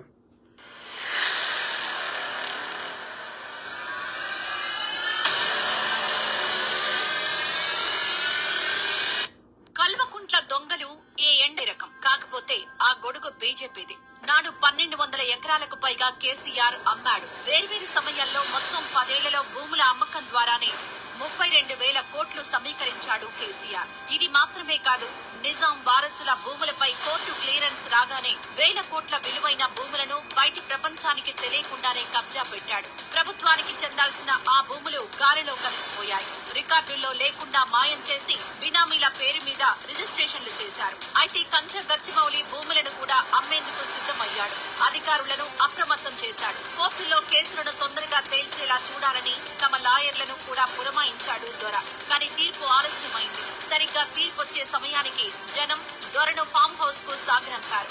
లేదంటే ఎన్నికల ముందైనా ఈ భూమిని అమ్మేవాడే. ఎందుకంటే 3 సార్లు కంచ గచ్చిమౌలి మళ్ళొస్తా అనుకుని ఎన్ని ఎస్యూవీలు ఆడ కొని విజయవాడలో పెట్టిండు. 20-30 దరిద్రుడు రాలేదు. ఎందుకంటే ఎన్ని కుట్రలు చేసినా అది వర్కౌట్ కాదు కదా, ఎల్లకాలం వర్కౌట్ కాదు. అమ్మేందుకు ప్రతిపాదనలు సిద్ధం చేయించాడు కేసీఆర్. కోర్టు తీర్పు ఆలస్యమైన ప్రతిసారి వాయిదా వేశాడని అధికారులే నేడు చెబుతున్నారు. అయితే నాడు 1200 ఎకరాల భూమిని కేసీఆర్ అమ్ముతుంటే బీజేపీ నేతలు సినిమా చూసినట్లు చూశారు. పల్లెత్తు మాట అనలేదు. ఎందుకంటే లోపాయికారి లత్కోరు సంబంధం ఉంది కాబట్టి. ఇప్పుడు మాత్రం ఆకాశం బద్దలైనట్లు ఆహాకారాలు పెడుతున్నారు. కానీ తాము అభివృద్ధి చేస్తాం, ఉద్యోగాలు సృష్టిస్తాం, సంక్షేమానికి నిధులు వాడతామన్న విద్యార్థులను రెచ్చగొడుతున్నారు. వర్సిటీకి ఆనుకుని ఉన్న ఈ భూముల్లోని లేక్స్, రాక్స్ ని హెచ్సియు పేరు మీద రిజిస్టర్ చేస్తామని ప్రభుత్వం చెబుతున్నా దుష్ప్రచారం చేస్తున్నారు దుర్మార్గులు. ఒకప్పుడు భూములు అమ్మాడు దొర, మళ్లీ 400 ఎకరాలు అమ్మాలనుకున్నాడు. అప్పుడు రంగు పని చేసి ఇప్పుడు మగ ప్రతివ్రత మాటలు మాట్లాడుతున్నారు దుర్మార్గులు. తాము చేస్తేనే సంసారం, లేదంటే వ్యభిచారం మాటలు మాట్లాడుతున్నారు దుర్మార్గులు. అధికారంలో ఉంటే భూములు అమ్మొచ్చు, ప్రతిపక్షంలో ఉంటే మాత్రం తప్పని మాట్లాడుతున్న గుండాకోరులకు ప్రజలే బుద్ధి చెబుతారు. హెచ్సి యాజమాన్యం మీకు ఏమేం కావాలనో అవన్నీ మీ పేరు మీద రిజిస్టర్ చేసుకోండి. అక్కడ లేకులు, రాకులు ఏమేమి ఉన్నాయో, ప్రభుత్వం ఏమేమి చేస్తా అంటుందో, మిగిలిన 1500 ఏదుందో అది చేయండి. దాంతో పాటు చట్టం చేయమని కోరండి. ఇక నుంచి ఈ ఒక్క యూనివర్సిటీ కాదు, ఏ యూనివర్సిటీ భూములు కూడా ఎవరికి అమ్ముకునే హక్కు లేదు, ఇంక్లూడింగ్ యూనివర్సిటీ యాజమాన్యానికి. లేకపోతే రేపు పొద్దున ఏ దరిద్రుడు వచ్చైనా అమ్ముకోగలుగుతాడు. అర్థమైందా? ఊరి మధ్యలో కంచగచ్చిబాల్లో ఉండే భూమి ఏదైతే ఉందో హైదరాబాద్ సెంట్రల్ యూనివర్సిటీ, అది లీగల్ గా చూసుకుంటే గవర్నమెంట్ ల్యాండ్. అది కూడా నేను ఈ వీడియోలో చెప్తాను. నేను తెలంగాణ గవర్నమెంట్ గానీ రేవంత్ రెడ్డి గారు గానీ లీగల్ గా ఆన్ పాయింట్ ఉన్నారు. బట్ ఈ ల్యాండ్ ఆప్షన్ చేస్తేనే 10,000 కోట్ల నుంచి 15,000 కోట్లు వస్తుంది మనకి. అది మా గవర్నమెంట్ జనాల మీదే కదా వాడేది ఆ డబ్బుల్ని అని ఆ గవర్నమెంట్ వర్షన్ ఆ గవర్నమెంట్ చెప్తుంది. ఇటు శ్రీధర్ బాబు గారు అయితే ఇటు రాక్ ఫార్మేషన్స్ గానీ, ఇటు లేక్స్ గానీ, మష్రూమ్ రాక్ కి గానీ మేము టచ్ కూడా చేయం. అక్కడ ఒక బిల్డింగ్ కూడా ఉంది, ఎకనామిక్స్ బిల్డింగ్ అనుకుంటా. ఆ బిల్డింగ్ కూడా మేము టచ్ చేయం. మేము చెప్తున్నాం కదా, నేను అదే కాలేజ్ లో చదివాను. నేచర్ కి ఎటువంటి భంగం కలగకుండా మేము ఇది చూసుకుంటాం అని చెప్పి ఆయన హామీ ఇస్తున్నారు ఆయన సైడ్ నుంచి. సాంకేతికంగా చూస్తే హైకోర్టు నుంచి సుప్రీంకోర్టు వరకు ఆ భూమిని రక్షించడానికి తెలంగాణ రాష్ట్ర ప్రభుత్వం చొరవ చూపింది. భూమిని రక్షించింది, ప్రైవేట్ సంస్థ చేతుల్లోకి వెళ్లకుండా కాపాడింది. కనుక ఇది ప్రభుత్వ భూమి. సాంకేతికంగా ఇవాళ రెవెన్యూ శాఖ మంత్రి నిన్న ప్రెస్ మీట్ పెట్టాడు. ఇవాళ అన్ని ప్రధాన పత్రికల్లో ఆ విషయం వచ్చింది. సీఎంఓ నుంచి కూడా ఒక ప్రెస్ నోట్ వచ్చింది. వాళ్ళు కూడా చెప్పిన విషయం ఇది ప్రభుత్వ భూమే, మా దగ్గర డాక్యుమెంట్లు ఉన్నాయి అంటున్నారు. ఇది నిజమే, దీన్ని అబద్ధం అనడానికి కూడా వీల్లేదు. ఈ 400 ఎకరాల భూమి తీసుకునే లీగల్ రైట్ తెలంగాణ రాష్ట్ర ప్రభుత్వానికి ఉందా అంటే 100% ఉంది. మీరు చెప్పినట్టు ఇది గవర్నమెంట్ ల్యాండ్ మేము ఒప్పుకుంటున్నాం. అర్థమైందా మిత్రులారా? సో వాళ్ళు ఎవరైతే విమర్శిస్తారో వాళ్ళు కూడా ఒప్పుకుంటున్నారు. ఓకే, మరి నాకు అర్థం కాదు. ఒక్కటే మీరు క్లారిఫై చేయండి. ఒక కేంద్ర ప్రభుత్వానికి చెందినటువంటి సెంట్రల్ యూనివర్సిటీ కేంద్ర ప్రభుత్వ అధీనంలో ఉండేదాన్ని ఇలా ఏది మనం బొల్లారం సికింద్రాబాద్ లో ఆ యొక్క ఆర్మీ కింద ఉన్న భూమిని మనకు వాళ్ళ అనుమతి తీసుకొని మనం ట్రాన్స్ఫర్ చేసుకున్నాం తప్ప మనకి హక్కు లేకుండే. అట్లాంటిది ఇలా అట్లా గిట్ట రాష్ట్ర ప్రభుత్వానికి హక్కు ఉంటే అన్ని యూనివర్సిటీలు తీసేస్తాం, అన్నిటిని వేరే పర్పస్ వాడుకుంటాం. మొత్తం సెంట్రల్ యూనివర్సిటీ ఎత్తేసి ఆ భూములు 400 ఎందుకు 1500 ఎకరాలు వాడుకుంటాం. I don't think so. Somewhere ఇక్కడ ఈ చెప్పడం తప్పు చెప్తున్నరా, అక్కడ ఇక్కడ లోపం జరిగిందో నాకు తెలియదు. ఒకవేళ నాకున్న పరిజ్ఞానం మేరకి అది HCU కింద రిజిస్టర్ అయి ఉన్నాయి మిగతా 1500 ఎకరాలని నేను అనుకుంటున్నా. కాదు అయితే రేపు ఎవరైనా తీసుకోగలుగుతారా రేపు వేరే ప్రభుత్వం వచ్చైనా. కాబట్టి దయచేసి HCU యాజమాన్యం మీ పేరు మీద మిగిలిన ఏముంటాయో రిజిస్టర్ చేసుకోండి. సింపుల్. పరోక్షంగా కోర్టుల పిఐఎన్ చేపిస్తారు, పరోక్షంగా పిల్లల్ని రెచ్చగొడతారు. యూనివర్సిటీ ల్యాండ్ తీసుకున్నారు. ఈ పిల్లలంతా పెయిడ్ బ్యాచ్. పైసలు ఇస్తే చిల్లరిస్తే గొడవ చేస్తున్నారు. మళ్ళీ అదే వాళ్ళు పోతారు, ఎక్కడికి పోయినా అదే వాళ్ళు పోతారు. వాళ్ళ దగ్గర పేపర్ లీక్లు అయితే మనం గ్రూప్ 1 పరీక్షలు పెట్టి ఏది విద్యార్థులకు జాబ్లు ఇస్తామంటే మళ్ళీ అడ్డుపడతారు. అంటే ప్రభుత్వం ఏ మంచి పని చేస్తా అని అడ్డుపడతారు ఈ పెయిడ్ బ్యాచ్ చిల్లర బ్యాచ్కి ఇచ్చి. అర్థమైందా? మరి ప్రభుత్వం ఏం చేయాలరా? గడివికాలనా? ఏది నీ లెక్క కేసీఆర్ లెక్క ఒకరు కట్టిన ట్యాక్స్ డబ్బులు తీసుకొని వాళ్ళకి 4 చిల్లర పథకాలు ఇచ్చేసి నోరు మూసుకోవాలన్నా? ఈ అభివృద్ధి చేయొద్దా? అంటే ప్రజల దగ్గర పైసలు ఆడొద్దా? ప్రజలు వాళ్ళ యొక్క ఆర్థిక స్థితిలు మెరుగుపడొద్దా? పేదవాళ్ళ సంఖ్య తగ్గొద్దా?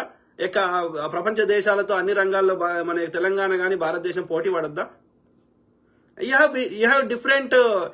కేసీఆర్ గారు చదువుకున్న వాళ్ళకి ఇది ఇస్తా లేదు, మీరు గమనించండి. రజకులకి ఏదో ఇస్తా అన్నాడు, నాయి బ్రాహ్మణులకి మంగళోళ్ళకి కత్తి ఇస్తా అన్నాడు, గొర్రెలు కాసుకునే వాళ్ళకి గొర్రెలు ఇస్తా అన్నాడు. ఇదే అన్నాడు తప్ప నువ్వు చదువుకోండి, మీకు ఉద్యోగాలు ఇస్తా, చదువుకోండి, మీకు కావాల్సిన స్కాలర్షిప్లు ఇస్తా, ఇట్లా మాట్లాడలేదు. ఎందుకని? బీజేపీ కూడా బీజేపీ అది కూడా ఇయ్యదు, దొడ్డు రేషన్ బియ్యం తప్ప అది కూడా ఇయ్యదు, ఆ మాత్రం కూడా ఇయ్యదు. అంటే వాళ్ళని నాకేమర్థమవుతుంది, వీళ్ళు ఈ 99% ప్రజలు బీసీ ఎస్సీ ఎస్టీలకు చెందిన ప్రజలు బాగుపడకూడదు, వీళ్ళ దగ్గర పైసలు ఆడకూడదు. అప్పుడే మనం ఇచ్చే ఈ చిల్లరకే ఆశపడి వాళ్ళకి మనకు ఓటేస్తారు. అన్ని విధాలు వీళ్ళు బాగుపడ్డారు అనుకో, వీళ్ళు మనకు ఓటేయరు.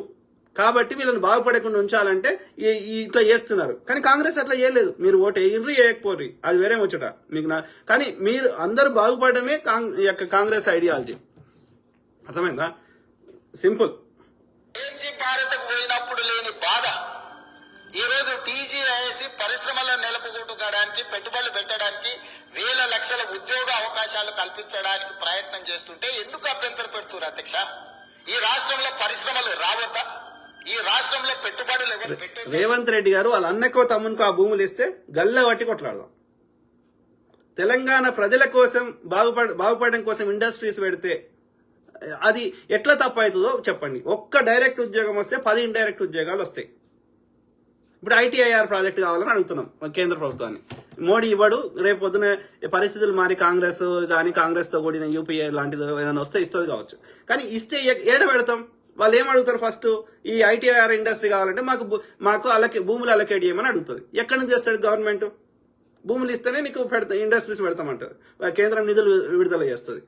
భూమి మరి ఎక్కడి నుంచి ఇస్తాం? అయితే రైతుల దగ్గర తీసుకోవాలి, లేదంటే అడవి ప్రాంతాలన్నా తీసుకోవాలి, లేకపోతే అభివృద్ధి కాదు. ఇప్పుడు మనం ఏదైతే అభివృద్ధి అంటున్నామో ఒకప్పుడు ఇవన్నీ అడుగులే.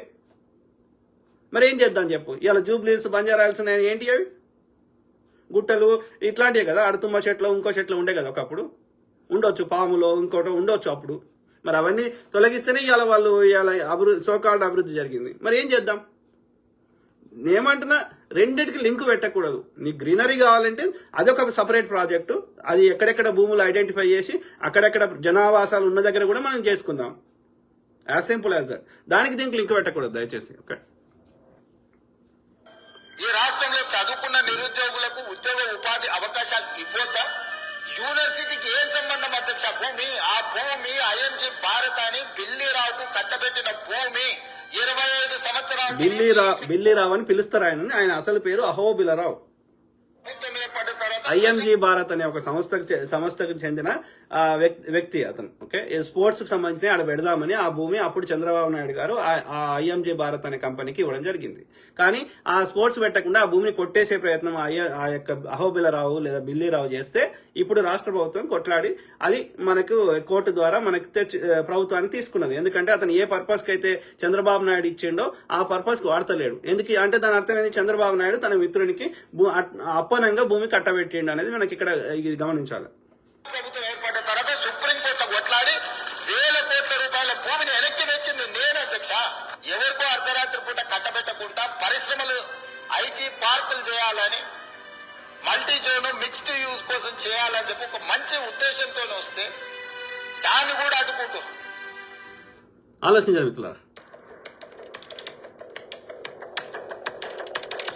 కాళేశ్వరం కోసం పచ్చని అడవులను నరికేశారు. సర్దార్ సరోవర్ డ్యామ్ కోసం జీవ వైవిధ్యాన్ని తాకట్టు పెట్టారు. అలాంటి వాళ్లు వచ్చి ఇప్పుడు ప్రకృతి మూగ జీవాలు అంటూ కబుర్లు చెప్పడం విడ్డూరంగా ఉంది. హెచ్సియు భూముల విషయంలో అసత్యాన్ని ప్రచారం చేస్తూ లేని దాన్ని ఉన్నదన్నట్టుగా చూపే ప్రయత్నం చేస్తున్నారు. విద్యార్థులను రెచ్చగొట్టేలా బీఆర్ఎస్ బీజేపీ చేస్తున్న ప్రయత్నాలు రాష్ట్ర ఆర్థికాభివృద్ధికి నిజమైన విద్యార్థులు ఎవరు కొట్లాడతలేరు, వాళ్ళు చదువుకుంటున్నారు. చిల్లర తీసుకొని గిట్లా చేస్తున్నారు ఉన్నారు కొంతమంది. చిల్లర బ్యాచ్ ఉన్నారు అన్ని యూనివర్సిటీలలో.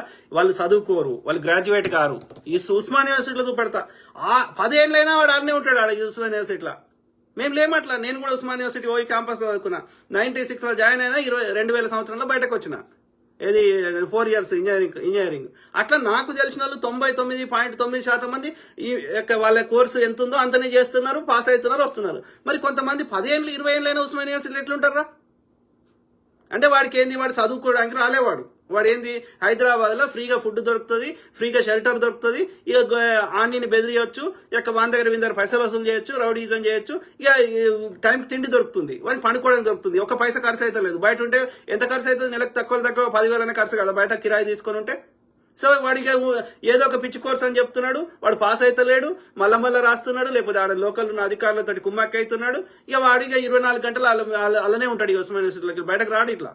ఇట్లాంటి బ్యాచ్ వీళ్ళు ఏం పని, వాళ్ళకి చదువు, వాళ్ళ ప్రయారిటీ చదువు కోసం పోలేదు అక్కడికి. కాబట్టి ఏం చేస్తారు, ఇక ఇట్లనే అనవసరంగా ధర్నాలు, గొడవలు, ఎవడు చిల్లరిస్తా అంటే వాని దిక్కు పోయి గొడవలు చేయడము. మొన్న అక్కడ పోయి అల్లు అర్జున్ ఇంటి మీద పోయి రాళ్ళేస్తారు. చెప్పిండా గవర్నమెంట్ ఏమని చెప్పింది? వాళ్ళు పర్సనల్ అటాక్ ఏమన్నదా? ప్రభుత్వం వాళ్ళ పోలీసులు ప్రభుత్వమే అధికారులను అరెస్ట్ చేసే శక్తి ఉన్నాక మీరు ఎవరో ఇంటి మీద పోయి రాలేయడానికి? అంటే వీళ్ళకి చిల్లర తీసుకొని ఇట్లా చేస్తారన్నట్టు ప్రభుత్వానికి చెడ్డ పేరు తేవడం. అట్లా ఉన్నారు. ఇక ఉస్మాన్ యూనివర్సిటీ చెప్తారు. మరి వాడు చదువుకొని బయటకు వెళ్ళిపోవాలి కదా, నీ కోర్స్ అయిపోగానే. ఎందుకుంటారు అన్నేళ్ళు? నీ స్థానంలో నిజమైన విద్యార్థులు చదువుకుంటారు కదా. ఇట్లున్నారు గాడిద కొడుకులు. వీళ్ళ ఏంటంటే చిల్లర తీసుకోవాలి ఇట్లా. ఇది ఈ చిల్లర బ్యాచ్ ఉన్నారు. నిజమైన విద్యార్థులు చదువుకుంటారు, వాళ్ళు ఏ గొడవలకు వస్తలేరు, వాళ్ళ పని వాళ్ళు చేసుకుని వెళ్ళిపోతున్నారు. ఆలోచించండి మిత్రులారా. ఐటీ కారిడార్ అభివృద్ధి కోసం ప్రభుత్వం వేలం వేయదలుచుకున్న భూమికి హైదరాబాద్ సెంట్రల్ యూనివర్సిటీకి అసలు సంబంధం లేదు. సుప్రీంకోర్టు కూడా స్పష్టం చేసిన విషయం ఇది. అటు ఇటు జరిగిన భూముల బదలాయింపులు 2004లోనే జరిగిపోయాయి. హెచ్సియు భూమిని రెవెన్యూ శాఖ తీసుకోగా దానికి ప్రత్యామ్నాయంగా హెచ్సియుకి గోపన్పల్లి దగ్గర భూములనిచ్చింది ప్రభుత్వం. ఆ ఏడాది ఫిబ్రవరి 3న కంచె గచ్చిబౌలిలోని హెచ్సియు పరిధిలోని 534.28 ఎకరాలను రెవెన్యూ శాఖకు బదిలీ చేసింది. మరోవైపు గోపన్పల్లిలో 397.16 ఎకరాలను హెచ్సియుకి రంగారెడ్డి జిల్లా కలెక్టర్ ఆధ్వర్యంలో స్వాధీనపరిచారు. అప్పటి రిజిస్ట్రార్ సమ్మతితోనే ఇదంతా జరిగింది. పరస్పర అంగీకారంతో భూముల బదలాయింపులు జరిగాయి. ఇందులో మరో మాటే లేదు. ఆ రోజుతోనే వర్సిటీ భూమిపై హెచ్సియు బంధం తెగిపోయింది. ఐఎంజీ వర్సెస్ తెలంగాణ గవర్నమెంట్ కేసులో హెచ్సియుకి చెందిన భూమి ఒక్క అంగుళం కూడా లేకపోవడం గమనార్హం. అయినా హెచ్సియు భూములు అంటూ ఇటు రాజకీయ పక్షాలు, అటు విద్యార్థులు నిరసన గళాలెత్తడం విశేషం. టీజీఐఐసి స్వయంగా ప్రకటించిన యూనివర్సిటీ రిజిస్ట్రార్ నుంచి వ్యతిరేకత వ్యక్తమవడం చర్చనీయాంశంగా మారింది. ప్రభుత్వ భూమిపై బీఆర్ఎస్ బీజేపీ రెండు అనవసర రాద్ధాంతానికి దిగుతున్నాయి. తమ పాలనలో ఇష్టం వచ్చినట్టు వ్యవహరించిన బీఆర్ఎస్ నేడు నీతులు చెబుతూ ఉండడంపై విమర్శలు వెల్లువెత్తుతున్నాయి. కాళేశ్వరం ప్రాజెక్టు విషయంలో దాదాపు 130 ఎకరాల అటవీ సంపద నాశనమైంది. ఇప్పుడు గొంతెత్తుతున్న బీజేపీ కూడా ఆయా రాష్ట్రాల్లో ప్రాజెక్టుల కోసం ఎంత అటవీ సంపదను కొల్లగొట్టిందో, జీవ వైవిధ్యాన్ని ఎంతగా దెబ్బతీసిందో కొత్తగా చెప్పాల్సిన పని లేదు. ప్రధాని మోడీ సొంత రాష్ట్రం గుజరాత్ లో నర్మదా బచావ్ ఆందోళన ఎందుకు జరిగిందో ఓసారి గుర్తు చేసుకుంటే వీరి ప్రకృతి ప్రేమ బయటపడుతుంది. మందికి మంచి చెప్పే మనుషులు తమ సొంత రాష్ట్రాల్లో అసలేం జరుగుతుందో ఓసారి గమనించుకుంటే అప్పుడు వారి మాటలకు విలువ ఉంటుందన్న విషయాన్ని గమనించాలి. ఆలోచించండి మిత్రులారా. సో నా రిక్వెస్ట్ తెలంగాణ ముఖ్యమంత్రి సీఎం రేవంత్ రెడ్డి గారికి, అట్లనే కాంగ్రెస్ ఉన్న పెద్దలకి, అట్లనే మంత్రులకి నా రిక్వెస్ట్ ఏంటి అంటే ఇంకా అభయారణ్యాలు పెంచండి. ఎక్కడ భూమి దొరికినా ప్రజల మధ్యలో అయినా సరే ప్రతి నియోజకవర్గంకి 1 లేదా 2 తక్కువ మినీ అడవులను సృష్టించండి. 5 నుంచి 10 ఎకరాల లోపలున్నా, ఎకరం లోపలున్నా సరే పార్కులను, సుందరమైన పార్కులను తయారు చేయండి. ఎట్లయితే ప్రతి నియోజకవర్గంలో ఒక ఇంటిగ్రేటెడ్ స్కూల్ అంటారు కదా, ఒక బ్రహ్మాండమైన కేబీఆర్ పార్క్ లాంటిది, ఇంకా అంతకంటే బ్రహ్మాండమైనటువంటిది ఒక ఇందిరా పార్క్ లాంటిది, ఒక సంజీవ పార్క్ లాంటిది ప్రతి నియోజకవర్గంలో బ్రహ్మాండంగా ఏర్పాటు చేయండి. ప్రతి ఊరికి ఒక తక్కువ 4 చెరువులు కట్టించండి. That is a complete different project. ఒక 10,000 కోట్లు ప్రత్యేకంగా కేటాయించి గ్రీనరీ పెంచడం కోసం దయచేసి చేయండి. ఎందుకంటే అది ఒక మానసిక ప్రశాంతత సంబంధించిన ముచ్చట, ఒక మెంటల్, అది ఏది కాలుష్యంకు అవన్నీ తర్వాత ముచ్చట. అన్నిటికంటే బిగ్గెస్ట్ ఏంటంటే ఒక ఆహ్లాదకరమైన వాతావరణంలో మనము చాలా సంతోషంగా బతకగలుగుతాం. ఆ గ్రీనరీ చూస్తేనే అది కళ్ళకి కనువిందుగా ఉంటది. కాబట్టి అది డిఫరెంట్ ప్రాజెక్టు. దానికి 10,000 కోట్లు కేటాయించి ఆ రాష్ట్రాన్ని అత్యంత సుందరంగా తయారు చేయండి. ఈ విదేశాలకు పోయి అక్కడెక్కడో మన సంపద అంతా అక్కడెక్కడో విదేశాలకి వాళ్ళ ట్రిప్పులకు కాకుండా మన రాష్ట్రంకే విదేశీ వాళ్ళు చూడడానికి మన రాష్ట్రం వచ్చే విధంగా సుందరంగా తయారు చేసుకోవడం అది పెద్ద కష్టంగా. ఒక 10,000 కోట్లు కేటాయిస్తే మన తెలంగాణని బ్రహ్మాండమైన గ్రీనరీ చేసుకోవచ్చు. కాబట్టి I'm requesting on behalf of 4 కోట్ల మంది తెలంగాణ ప్రజల తరఫున నేను రాష్ట్ర ముఖ్యమంత్రి గారికి నేను విన్నపం చేస్తున్నా. క్లీన్ అండ్ గ్రీన్, అత్యంత పరిశుభ్రంగా ఉండాలి. అట్లనే గ్రీనరీ ఉండాలి. అంటే ఏడవాడతాడు చెత్త ఎవరు వేసినా సరే ఒక 500 రూపాయలు ఫైన్ వేయండి. అప్పుడు ఏమవుతుంది, ఒక్కసారి ఫైన్ కట్టిననుకో నెక్స్ట్ టైం ఎవరు చెత్త ఏడవాడతాడు. చెత్త ఏడబడతాడు వేస్తే దాని నుంచి అది వర్షం పడ్డప్పుడు ఇంకోటి అయినప్పుడు కుళ్ళిపోయి ఆ విషవాయువులు ఆ యొక్క పొల్యూటెడ్ ఎయిర్ ఎవరింట్లో మన ముక్కులకే వస్తుంది కదా అయ్యా, మన ఊపిరితిత్తులకే వస్తుంది కదా, మనకే రోగాలు వస్తాయి కదా. ఆ మాత్రం కామన్ సెన్స్ ఎందుకు లేదు? ఒక 500 పెట్టుకొని ఇంటికి పోయి ఆ మున్సిపాలిటీ డబ్బాలను ఎక్కడో వేస్తే ఏమైంది? ఇప్పుడు అమెరికాలో రోడ్డు మీద ఎందుకు సుందరంగా ఉన్నది అమెరికా అంటారు? ఎందుకంటే వాడు చెత్త వేస్తే పెద్ద ఒక వెనకడ గట్లనే ఉండే మన దేశం లెక్కనే. ఏడ చెత్త వేసిన వాడు ఫైన్ వేసిండు, దెబ్బకి సెట్ అయ్యారు. దయచేసి తప్పదు. మనకు రోగం వస్తే అయ్యో నాకు నచ్చదని చెప్పి మందు చేదున్నా తినమా? ఇదైనా అంతే. సో ఇది ఇంకొకటి భూమి మీరు ఏం చెయ్యొద్దని పర్ఫెక్ట్ డెవలప్మెంట్ చేసి ఓపెన్ ఆక్షన్ ద్వారా అంతర్జాతీయ స్థాయి సంస్థల్ని పెట్టుబడులు పెట్టడానికి భూమిని తెలంగాణ ఇండస్ట్రియల్ ఇన్ఫ్రాస్ట్రక్చర్ కార్పొరేషన్ ద్వారా ఆ పెట్టుబడులను ఆకర్షించడం కోసం ఈ రోజు ఒక ప్రణాళికబద్ధమైన డెవలప్మెంట్ చేయడానికి మేము ముందుకు వస్తే ఇవాళ దాన్ని అడ్డుకునే ప్రయత్నం చేస్తున్నారు అధ్యక్ష. గచ్చిబౌలి భూములు వివాదం చేశాయి నీచ బీజేపీ బీఆర్ఎస్ పార్టీ. అంటే పిండం కోడు కోసం కాకులు కొట్లాడినట్టుగా ఉంది వీళ్ల దుర్మార్గం. భూములు ప్రభుత్వానికి, కానీ హైదరాబాద్ సెంట్రల్ యూనివర్సిటీ మీ ఫామ్ హౌస్ లను ఇచ్చేయండి. హరీష్ రావు, కేటీఆర్, కవిత, హరీష్ రావు రైతులకు సంబంధించిన భూములని కబ్జా పెట్టి అది చేశారు కదా, ఇచ్చేయండి. ఆయన ఫామ్ హౌస్ల కోసమే ప్రత్యేకంగా కొండపోచమ్మ సాగర్ ని తెచ్చుకున్నాడు. మళ్ళీ నీతులు చెప్తున్నారు. ఎత్తేద్దాం కేసీఆర్, కేటీఆర్ వీళ్ళ యొక్క ఇల్లులన్నీ తీసేసి అడవులు పెడదాం. ఇచ్చేయండి ప్రభుత్వానికి మీ ఫామ్ హౌస్లు, మీ ఇల్లులు. ఆమె బంజారా హిల్స్ ఎక్కడ ఆమె ఇల్లు ఉంటుందంట, ఆమె ఇంట్లో ఒక్క వస్తువు కూడా మన దేశంలో ఉండదట, అన్ని ఇంపోర్టెడ్ వస్తువులు ఉంటాయంట. కవిత నీతులు చెప్తున్నారు. రాజకీయ పేరాలు ఏరుకోవాలని చూస్తున్నాయి. ఎందుకంటే ఈ భూములు మొన్నటి వరకు కోర్టు పరిధిలో ఉన్నాయి. నాడు ఉమ్మడి ఆంధ్రప్రదేశ్ సర్కారు ఓ ప్రైవేట్ కంపెనీకి అప్పగించింది. క్రీడా వసతులు అభివృద్ధి చేస్తామని ఐఎంజీ అకాడమీ వాటిని తీసుకుంది. కానీ ఎలాంటి పనులు చేయలేదు, భూములు మాత్రం తీసుకుంది. దీంతో 2006 నవంబర్ 21న రాష్ట్ర ప్రభుత్వం కేటాయింపులు. ఎట్లా మాట్లాడుతున్నారంటే మిత్రులారా, ఇన్ని రోజులు హెచ్సియు పరిధిలో ఉండే హెచ్సియు అక్కడ చాలా పిల్లలకు విద్య నేర్పుతుంది, అట్లాంటిది హెచ్సియు నుంచి గుద్దుకున్నదని చెప్తున్నారు. కానీ 20 ఏళ్ల నుంచి అది కోర్టుల కేసే ఉన్నది. ఐఎంజీ భారత్ పేరు మీద ఉన్నాయి అవి రిజిస్టర్ అయ్యి, రైట్? మళ్ళీ వాటిని ప్రభుత్వం వెనక్కి చేస్తే హెచ్సియు భూములు అంటున్నారు. మరి ఐఎంజీ భారత్ తోటి హెచ్సిఏ కొట్లాడాల్సి ఉండే కదా. మీ భూములను ఐఎంజీ భారత్ కి ఇచ్చినప్పుడు, వాడు ఇచ్చేటప్పుడు చంద్రబాబు నాయుడు తోటి కొట్లాడలేదు.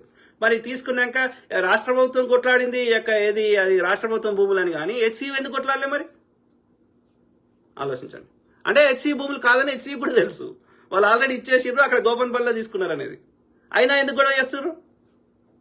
కామన్ సెన్స్ లేదు. AMG సంస్థ హైకోర్టును ఆశ్రయించింది. 2024 మార్చి 7న హైకోర్టు ప్రభుత్వానికి అనుకూలంగా తీర్పు వెలువరించింది. కానీ ఆ సంస్థ మళ్లీ సుప్రీంకోర్టులో సవాలు చేసింది. దీంతో రాష్ట్ర ప్రభుత్వం మంచి IMG భారత్ అనే సంస్థ, IMG అకాడమీ సుప్రీంకోర్టు కూడా IMG వాదనను తోసిపుచ్చింది. రాష్ట్ర ప్రభుత్వమే ఉన్నత న్యాయస్థానంలో కూడా గెలిచింది. అయితే ఆ భూమిని రాష్ట్ర ప్రభుత్వం TGIACకి అప్పగించింది. ఇది అసలు వాస్తవం. ఇక్కడే మరో విషయం ఉంది. మరి HCU ఎందుకు సీన్ లోకి వచ్చిందంటే కేవలం రాజకీయం కోసమే. కంచగచ్చిబౌలికి చెందిన భూములకు బదులుగా నాటి ఉమ్మడి ఏపీ సర్కారు అంతే విలువైన భూమిని వర్సిటీకి అప్పగించింది. గోపనపల్లిలోని సర్వే నంబర్ 36-37లో 397.16 ఎకరాల్ని ప్రభుత్వం HCUకు అప్పగించింది. దీనికి సంబంధించి నాటి రిజిస్ట్రార్ వై నరసింహులు సంతకం కూడా చేశారు. అదే పత్రాల్ని ప్రభుత్వం విడుదల చేసింది. అవి HCU భూములని వాగే వారి చెంపలు వాయించేలా ఆధారాలు చూపించింది. ఒక్క అంగుళం సరే, ఇంకోటి ఆలోచిద్దాం. ఒక HCU ప్రభుత్వం తీసుకుంది, అలా జింకలు ఉన్నాయి, ఇంకోటి ఉన్నాయి అంటున్నారు కదా. మరి గోపనపల్లిలో ప్రభుత్వం ఇచ్చిన భూములలో కూడా జింకలు ఉంటుంటాయి కదా. అంటే జింకలే ఇచ్చింది కదా, వాళ్ళు చెప్పిన లాజిక్ అట్లా లెక్క వేసిన. మరి ఇక వాళ్ళకి ఎక్కడ పోయినట్టు వాళ్ళకి? ఇక గోపనపల్లిలో ఇచ్చిన భూములో కూడా చెట్లు ఉన్నాయి, లేకపోతే జింకలు ఉన్నాయి కదా. ఇక మరి వచ్చిన సమస్య ఏంది? జింక ఇచ్చారు కదా. ఇంకేమైనా జింకలు ఉంటే ఇప్పుడు ఈ 400 ఎకరాలు ఏమైనా మీకు జింకలు కనిపిస్తే తీసుకుపోయి ఆ గోపనపల్లిలో పెట్టుకోపోండి. ఎవడొద్దన్నాడు? ప్రభుత్వం సహకరిస్తుంది వాటిని ట్రాన్స్పోర్టేషన్కి. అబద్ధాల మీద అబద్ధాలు. డాక్యుమెంట్స్ కూడా ఉన్నాయి. కానీ కావాలనే విద్యార్థుల్ని రెచ్చగొడుతున్నాయి బీజేపీ, బీఆర్ఎస్ పార్టీలు. ఇక పక్షులు, నెమళ్లు, జింకలున్నాయని చెప్తున్నారు. రిజర్వ్ ఫారెస్ట్ ఉన్నట్టు, రిజర్వ్ ఫారెస్ట్ లో అత్యంత జీవరాశులు ఉన్నట్టు, జింకలు, పులులు, సింహాలన్నీ అన్నీ ఉన్నాయి అన్నట్టు. జింకలు, పులులు, సింహాలు లేవు అధ్యక్ష. చుట్టుముట్టుతో కొన్ని గుంటనక్కలు వేరి చిల్లర బీజేపీ, బీఆర్ఎస్ దగ్గర వాళ్ళ అధికారం నుండి మన దగ్గర దోసుకున్న సొమ్ముకి ఆశపడి చిల్లర కమ్ముడు పోయే గుంట నక్కలు ఉన్నాయి. ఎస్, IMG సంస్థ నాడు మొత్తం చదును చేసింది. ఒక్క చెట్టు కాదు కదా, చిన్న మొక్క కూడా లేదు. నిర్మాణాల కోసం మొత్తం చదును చేశారు. కానీ వివాదం తర్వాత కోర్టుకెక్కడంతో సమస్య పరిష్కారం కావడానికి ఏళ్లు గడిచాయి. ఈ లోపు అక్కడ చెట్లు, పొదలు పెరిగాయి. ఈ భూమిలోకి HCU అర్థమైందా? వానికి IMG భారత్ అప్పచెప్పినప్పుడే వాడు మొత్తం ఉన్నాయన్ని పొతం పెట్టిండంట. 2004 పొతం పెట్టి అది ప్లెయిన్ ల్యాండ్ చేస్తే వాడు ఈ కోర్టుల కేసు ఉండడం వల్ల వాడు ఏమి దాంట్లో ఇంకేం అభివృద్ధి కట్టలేకపోవడం వల్ల వర్షాలు పడి అట్లా తుమ్మలు, అట్లా కొన్ని దుబ్బ పెరిగిందంట. వింటారా? జింకలు, నెమళ్లు వచ్చి వెళ్లేం. వాటిని కూడా ఇప్పుడు 400 ఎకరాల్లోనే ఉన్నట్టు చూపిస్తున్నారు దుర్మార్గులు. ఇది ప్రభుత్వ భూమి. దీనికి బదులుగా HCU తీసుకున్న 398 ఎకరాలు గోపనపల్లిలో ఉన్నాయి. మరోవైపు HCU జూన్ లో సరిహద్దులు కూడా రాష్ట్ర ప్రభుత్వ అధికారులకు సూచించింది. వారి సహకారంతోనే జూన్ లో ఈ 400 ఎకరాల భూమిని TGIACకి అప్పగించింది ప్రభుత్వం. ఇక వివాదమే లేదిక్కడ. కానీ పరిశ్రమలు రాకుండా పెట్టుబడుల్ని అడ్డుకునేందుకు బీజేపీ, బీఆర్ఎస్ కలిసి చేస్తున్న కుట్ర. ఇంచు కూడా ఇక్కడ యూనివర్సిటీ భూమి లేదు. ఇలాంటి తప్పుడు ప్రచారాల్ని ప్రజలే తిప్పికొట్టాలి. రాష్ట్రాభివృద్ధికి అడ్డంకిగా మారిన పుండాకోరు నాయకుల్ని పాదరేయాలనేది వాస్తవం. సర్కారు భూమిపై వివాదం చేసి లేని గొడవను సృష్టించి రాజకీయ లబ్ధి పొందేందుకు కోతికడ నక్కలాగా కాచుకున్నారు ఈ దుర్మార్గులు.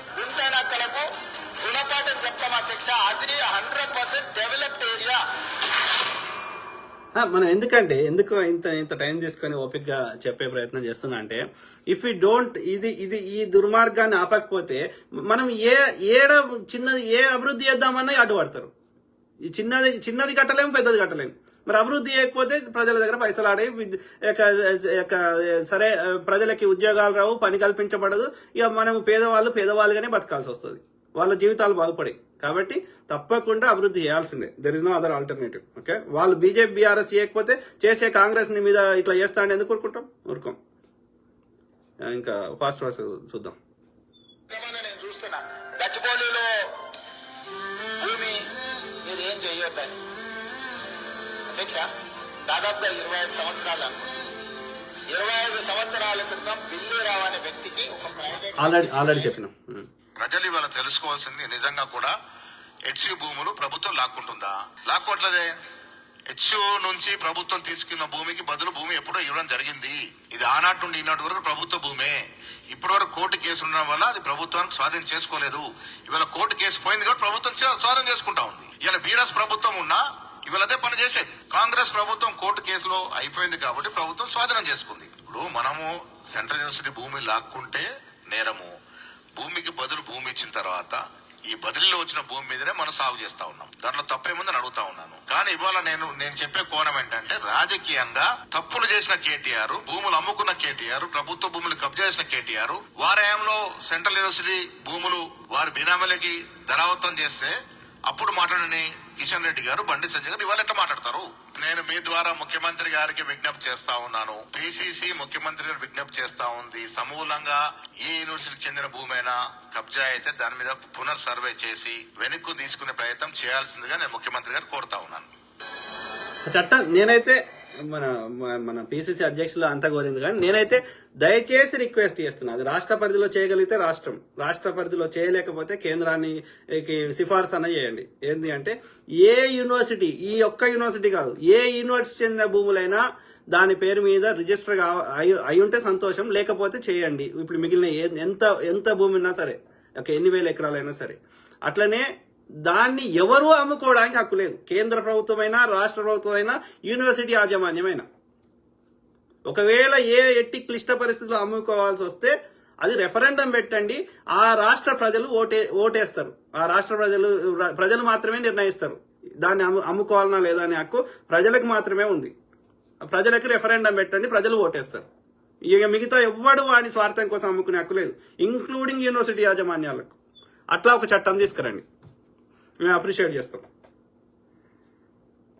హైదరాబాద్ గచ్చిబౌలిలోని 400 ఎకరాల విషయంలో అసలు వాస్తవాలేంటి? ఆల్రెడీ చెప్పినట్టున్నారు. ఈ 400 ఎకరాలను అభివృద్ధి చేసి పక్కనే ఉన్న ఫైనాన్షియల్ డిస్ట్రిక్ట్ లాగా ఈ భూములను తీర్చిదిద్దేందుకు కృషి చేస్తోంది. ఈ రోజు అమెరికన్ కౌన్సిలేట్ అక్కడనే ఉంది, ఈ రోజు విప్రో అక్కడనే ఉంది, ఇన్ఫోసిస్ అక్కడనే ఉంది, ఐటీ పరిశ్రమలన్నీ అక్కడనే ఉన్నాయి. అట్లాంటివి చాలా పరిశ్రమలు ఉన్నాయి. అది ఫైనాన్షియల్ డిస్ట్రిక్ట్. ఆ ఫైనాన్షియల్ డిస్ట్రిక్ట్ ని ఇంకా కొంచెం ఎక్స్పాండ్ చేస్తే అంతర్జాతీయ స్థాయిలో పెట్టుబడులను ఆకర్షించుంటాడని అని చెప్పి ఈ రోజు అక్కడ దాన్ని విస్తరించే ప్రయత్నంలో భాగంగా ఈ రోజు పోయిన మాట్లాడు. ఒక్క రిక్వెస్ట్ సీఎం గారు, ఏ కంపెనీ వచ్చినా సరే వాళ్ళకి ట్యాక్స్ పరంగా కొంత ఎగ్జామ్ట్ ఇవ్వండి, కానీ భూమి మాత్రం ఇవ్వకండి దయచేసి. ఎందుకంటే రేపు ఆ కంపెనీలు లాభాలు వచ్చినాక మనకేమైనా లాభాల్లో వాటా వంచిస్తారా? పోనీ ఆ కంపెనీలలో ఇక్కడ నాకు ఉన్న వేర్వేరు సోర్సెస్ ద్వారా ఇది మనం భూమి ఫ్రీగా గతంలో ఇచ్చినాము, ఎలక్ట్రిసిటీ ఇచ్చినాము, అన్ని ఇచ్చినాం అనేక కంపెనీలకి. కానీ ఎందుకు ఇచ్చినాం? ఇక్కడ లోకల్ ఉన్న ప్రజలకి ఉద్యోగాలు వస్తాయేమో, ఇక్కడ లోకల్ ఉన్న ప్రజల్ని వాళ్ళు హైర్ చేసుకుంటారు అని. కానీ ఇప్పటి వరకు చూస్తున్నాము, ఇలా చూడండి, ఐటీ ఇండస్ట్రీకి ఇవ్వండి, లేకపోతే ఇంకా ఏ ఇండస్ట్రీకి ఇవ్వండి, వేరే నాన్ ఐటీ ఇండస్ట్రీకి కూడా ఇవ్వండి, అందులో మనం భూమి ఇచ్చి వాళ్ళని ఇండస్ట్రీ పెట్టుకుంటారు, కానీ ఇక్కడ లోకల్ వాళ్ళని హైర్ చేసుకుంటలేరు. మళ్ళీ వాళ్ళ ప్రాంతం నుంచి తెచ్చుకొని హైర్ చేసుకుంటారు. దెన్ మేమెందుకు ఇవ్వాలి? మరి మీకు ఇన్ని సబ్సిడీలు ఇచ్చి మా దగ్గర పెట్టుకుంటే మాకు భారం తప్ప మాకేం లాభం? మాకు ఇక్కడున్న లోకల్ ప్రజలకి మీరు పని కల్పిస్తారు, ఉద్యోగాలు ఇస్తారు, మాకేమన్నా ఇక్కడ యూజ్ అవుతుంది, ఇక్కడ ప్రజలకి, ఇక్కడ ప్రభుత్వానికి యూజ్ అవుతుందని మేము మీకు ఫ్రీగా భూమి ఇచ్చినాము, ఫ్రీగా అన్ని సబ్సిడీలు ఇచ్చినాం. కానీ మీరు మళ్ళీ మీ ఊరికి వెళ్ళి తెచ్చుకొని అలా హైర్ చేసుకుంటే ఇక్కడ లోకల్ వాళ్ళని కాకుండా మేమెందుకు ఇవ్వాలి భూమి? అట్లా లోకల్ వాళ్ళని హైర్ చేసుకోకుండా ఏ పర్పస్ కి భూమి తీసుకొని ఆ పర్పస్ కి వాళ్ళు చేయకపోతే దయచేసి వాళ్ళ భూములను మళ్ళీ తిరిగి తీసుకోండి సీఎం గారు. Okay, we should not encourage the abuse ని మనము ఎంకరేజ్ చేయకూడదు. నిజంగా నిజాయితీగా వాళ్ళు వ్యాపారం చేసి ఇక్కడ ప్రజలకి హైర్ చేసుకొని ఇక్కడ పని కల్పించి ఇక్కడ రాష్ట్ర అభివృద్ధికి సహకరించే విధంగా ఉంటే అప్పుడు మాత్రమే ఆ కంపెనీలకు ఇచ్చిన భూములని మనము ఉండనివ్వండి. మిగిలిన ఏ పర్పస్ తీసుకున్నారో దానికి వాడకుండా ఇక్కడ లోకల్ ప్రజల్ని హైర్ చేసుకోకపోతే అట్లాంటి భూములను తిరిగి స్వాధీనం చేసుకోమని నేను ముఖ్యమంత్రి గారికి రిక్వెస్ట్ చేస్తున్నా, తెలంగాణ ప్రజలందరి తరఫున. అర్థమైందా? లక్షల కోట్ల అప్పుల భారం తీరుస్తున్న ప్రజా ప్రభుత్వం ఈ 400 ఎకరాల అభివృద్ధితో వచ్చే వేల కోట్ల ఆదాయంతో రాష్ట్రాన్ని అభివృద్ధి చేయాలనే ఆలోచనతో ముందుకెళ్తోంది. ఈ భూమిని అభివృద్ధి చేసి కంపెనీలకు అప్పగిస్తే ఆ భూముల్లో భారీగా మల్టీనేషనల్ కంపెనీలు పెట్టుబడులు పెట్టనున్నాయి. దాంతో తెలంగాణ యువతకు భారీగా ఉద్యోగ అవకాశాలతో పాటు కంపెనీలు కట్టే ట్యాక్సులతో రావాలి, తెలంగాణ ప్రజలకు రావాలి. కానీ most of those companies are not hiring Telangana people. అది కరెక్ట్ కాదు. అట్లీస్ట్ 50% అన్న తెలంగాణ ప్రజలను హైర్ చేసుకోండి, మిగిలిన 50% మీ ఇష్టం. తెలంగాణ అభివృద్ధికి ఉపయోగపడనుంది. నాడు hi-tech city, knowledge city, financial డిస్ట్రిక్ట్లను ఏర్పాటు చేసి హైదరాబాద్ కు భారీగా పెట్టుబడులు వచ్చేలా చేసిన కాంగ్రెస్ ప్రభుత్వం నేడు ఈ 400 ఎకరాలను అభివృద్ధి చేసి హైదరాబాద్ ను పెట్టుబడులకు గమ్యస్థానంగా మార్చేలా కృషి చేస్తోంది. ప్రజా ప్రభుత్వం తెలంగాణను అభివృద్ధి చేయడాన్ని సహించలేని బీఆర్ఎస్ పార్టీ ఈ 400 ఎకరాల విషయంలోనూ కుట్రలకు ఇదే ఇల్లు మిత్రులారా, ఇప్పుడు ఇంత ముందు పెట్టినారు ఇళ్ళ బొమ్మ ఇల్లు ఇదే బ్యాచ్ ఉంటది. ఏడికి పోయినా ఇల్లే ఉంటారు చూడు. వీళ్ళు బీఆర్ఎస్ పెయిడ్ బ్యాచ్. బీఆర్ఎస్ దగ్గర పైసలు తీసుకుంటారు, ఏడవైనా ఇల్లే ఉంటారు. గ్రూప్ 1 పరీక్షలు అయినా ఇంకో దగ్గరైనా హెచ్సియుకు సంబంధమే లేని ఈ భూముల్లో తమ కిరాయి మనుషులతో ఆందోళనలు చేయించి అభివృద్ధిని విద్యార్థులే అడ్డుకుంటున్నారనే తప్పుడు ప్రచారం చేయిస్తోంది. ప్రజా ప్రభుత్వం ఇదంతా కేటీఆర్ గాడి కుట్ర. సింపుల్. తమకు భవిష్యత్తు ఉండదనే భయంతో బీఆర్ఎస్ దొరలు ప్రతి అభివృద్ధి కార్యక్రమాన్ని అడ్డుకుంటున్నారు. నిన్న ఒక 40 ఎకరాల భూమి అమ్మితే 2000 కోట్ల రూపాయలు ఇచ్చింది. నిన్న ఒక ముక్క మీద అమ్మేసిండ్రు. ఇవాళ కూడా ఒక 15 ఎకరాలు 16 ఎకరాల ముక్క అమ్ముతున్నారు. పరాధీనమైతే కబ్జాల పాలైతే. దొర ఏం నేర్చుకున్నాడంటే తెలంగాణ యాసలో మాట్లాడేస్తే నువ్వు ఇంత దోసుకున్నా ఇది ఎడినా కొడుకులు ఇంత కళ్ళు వస్తే ఇంత సుక్కా ముక్క ఎత్తే నోరు మూసుకుంటారు అనుకుంటుండు. దొర అనుకున్నాడు, కానీ ఆయనే అంటున్నాడు మళ్ళా మస్తు షేర్ అయిపోయారు రా ఇళ్ళని మళ్ళీ అంటున్నాడు. అధికారం పోతుంది అనుకోలే ఆయన. చిన్న చిన్న ముక్కలు అమ్మితేనే మనకు 1000 కోట్ల రూపాయల సంపద సమకూరుతాం. నిన్న ఈ రోజు పేపర్లో మీరు అందరు చూసుంటారు. కోకాపేటలో నిన్న మనం ల్యాండ్ ఆప్షన్ పిలిస్తే అధ్యక్ష, ఒక్కొక్క ఎకరం ఇవాళ 100 కోట్ల రూపాయలకు వాడే పరిస్థితి హైదరాబాద్ లో వచ్చింది. కరెక్టే వచ్చింది అంటున్నా. అది వాస్తవం కాదు. వాళ్ళకి సంబంధించిన వాడే కొనుక్కున్నాడు. 100 కోట్లు పెట్టి ఎవడు నార్మల్ పర్సన్ కొనుక్కునే పరిస్థితి లేదు. మరి ఉన్న భూమి ఎవరి దగ్గర ఉంది? పేదోళ్ళు సామాన్యుల దగ్గర ఉన్నదంతా నువ్వు తీసుకోవాలి. 32 కాలం నుండి తీసి 3 కాలంలో పెట్టినావు కదా. భూమి అంతా మీ దగ్గరనే ఉంచుకున్నారు కాబట్టి వాళ్ళ రేటు పెంచుకుంటే మీకే వస్తాయి. ప్రజలకేమొస్తుంది? ప్రజల దగ్గర భూమి ఎక్కడిది? దొంగ నా కొడుకు. ఈ ఫోటో చూడండి.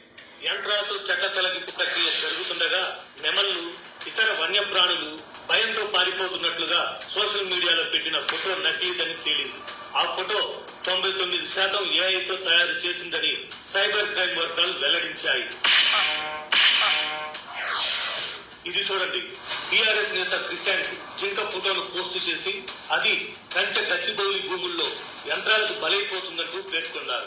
ఆ ఫోటో కూడా నకిలీదని సైబర్ క్రైమ్ అధికారుల విచారణలో తేలింది. అందులో జింక కాళ్ళు కట్టేసి ఉన్నాయని, అది ఎక్కడో వేటాడిన జింక అని పేర్కొన్నారు. దానికి కంచె గచ్చిబౌలి భూములకు ఎలాంటి సంబంధం లేదు.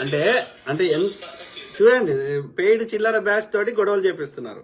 అది కాకుండా ఇది సోషల్ మీడియాలో ఇట్లా ఫేకులు ప్రచారం చేస్తున్నారు, ఎడిటింగ్ చేసి. ఎంత దూరం అంటే ఎంత దిగజారిపోయినారు వీళ్ళు. బీజేపీ దిగజారిపోయిందంటే బీజేపీని మించి దిగజారిపోతుంది బీఆర్ఎస్. అంటే వాడు ఎవడన్నా మోడీ గాడు చదువుతుంటే వీడు కేటీఆర్ గాడు తొక్కిండో ఏమో ఎప్పుడన్నా.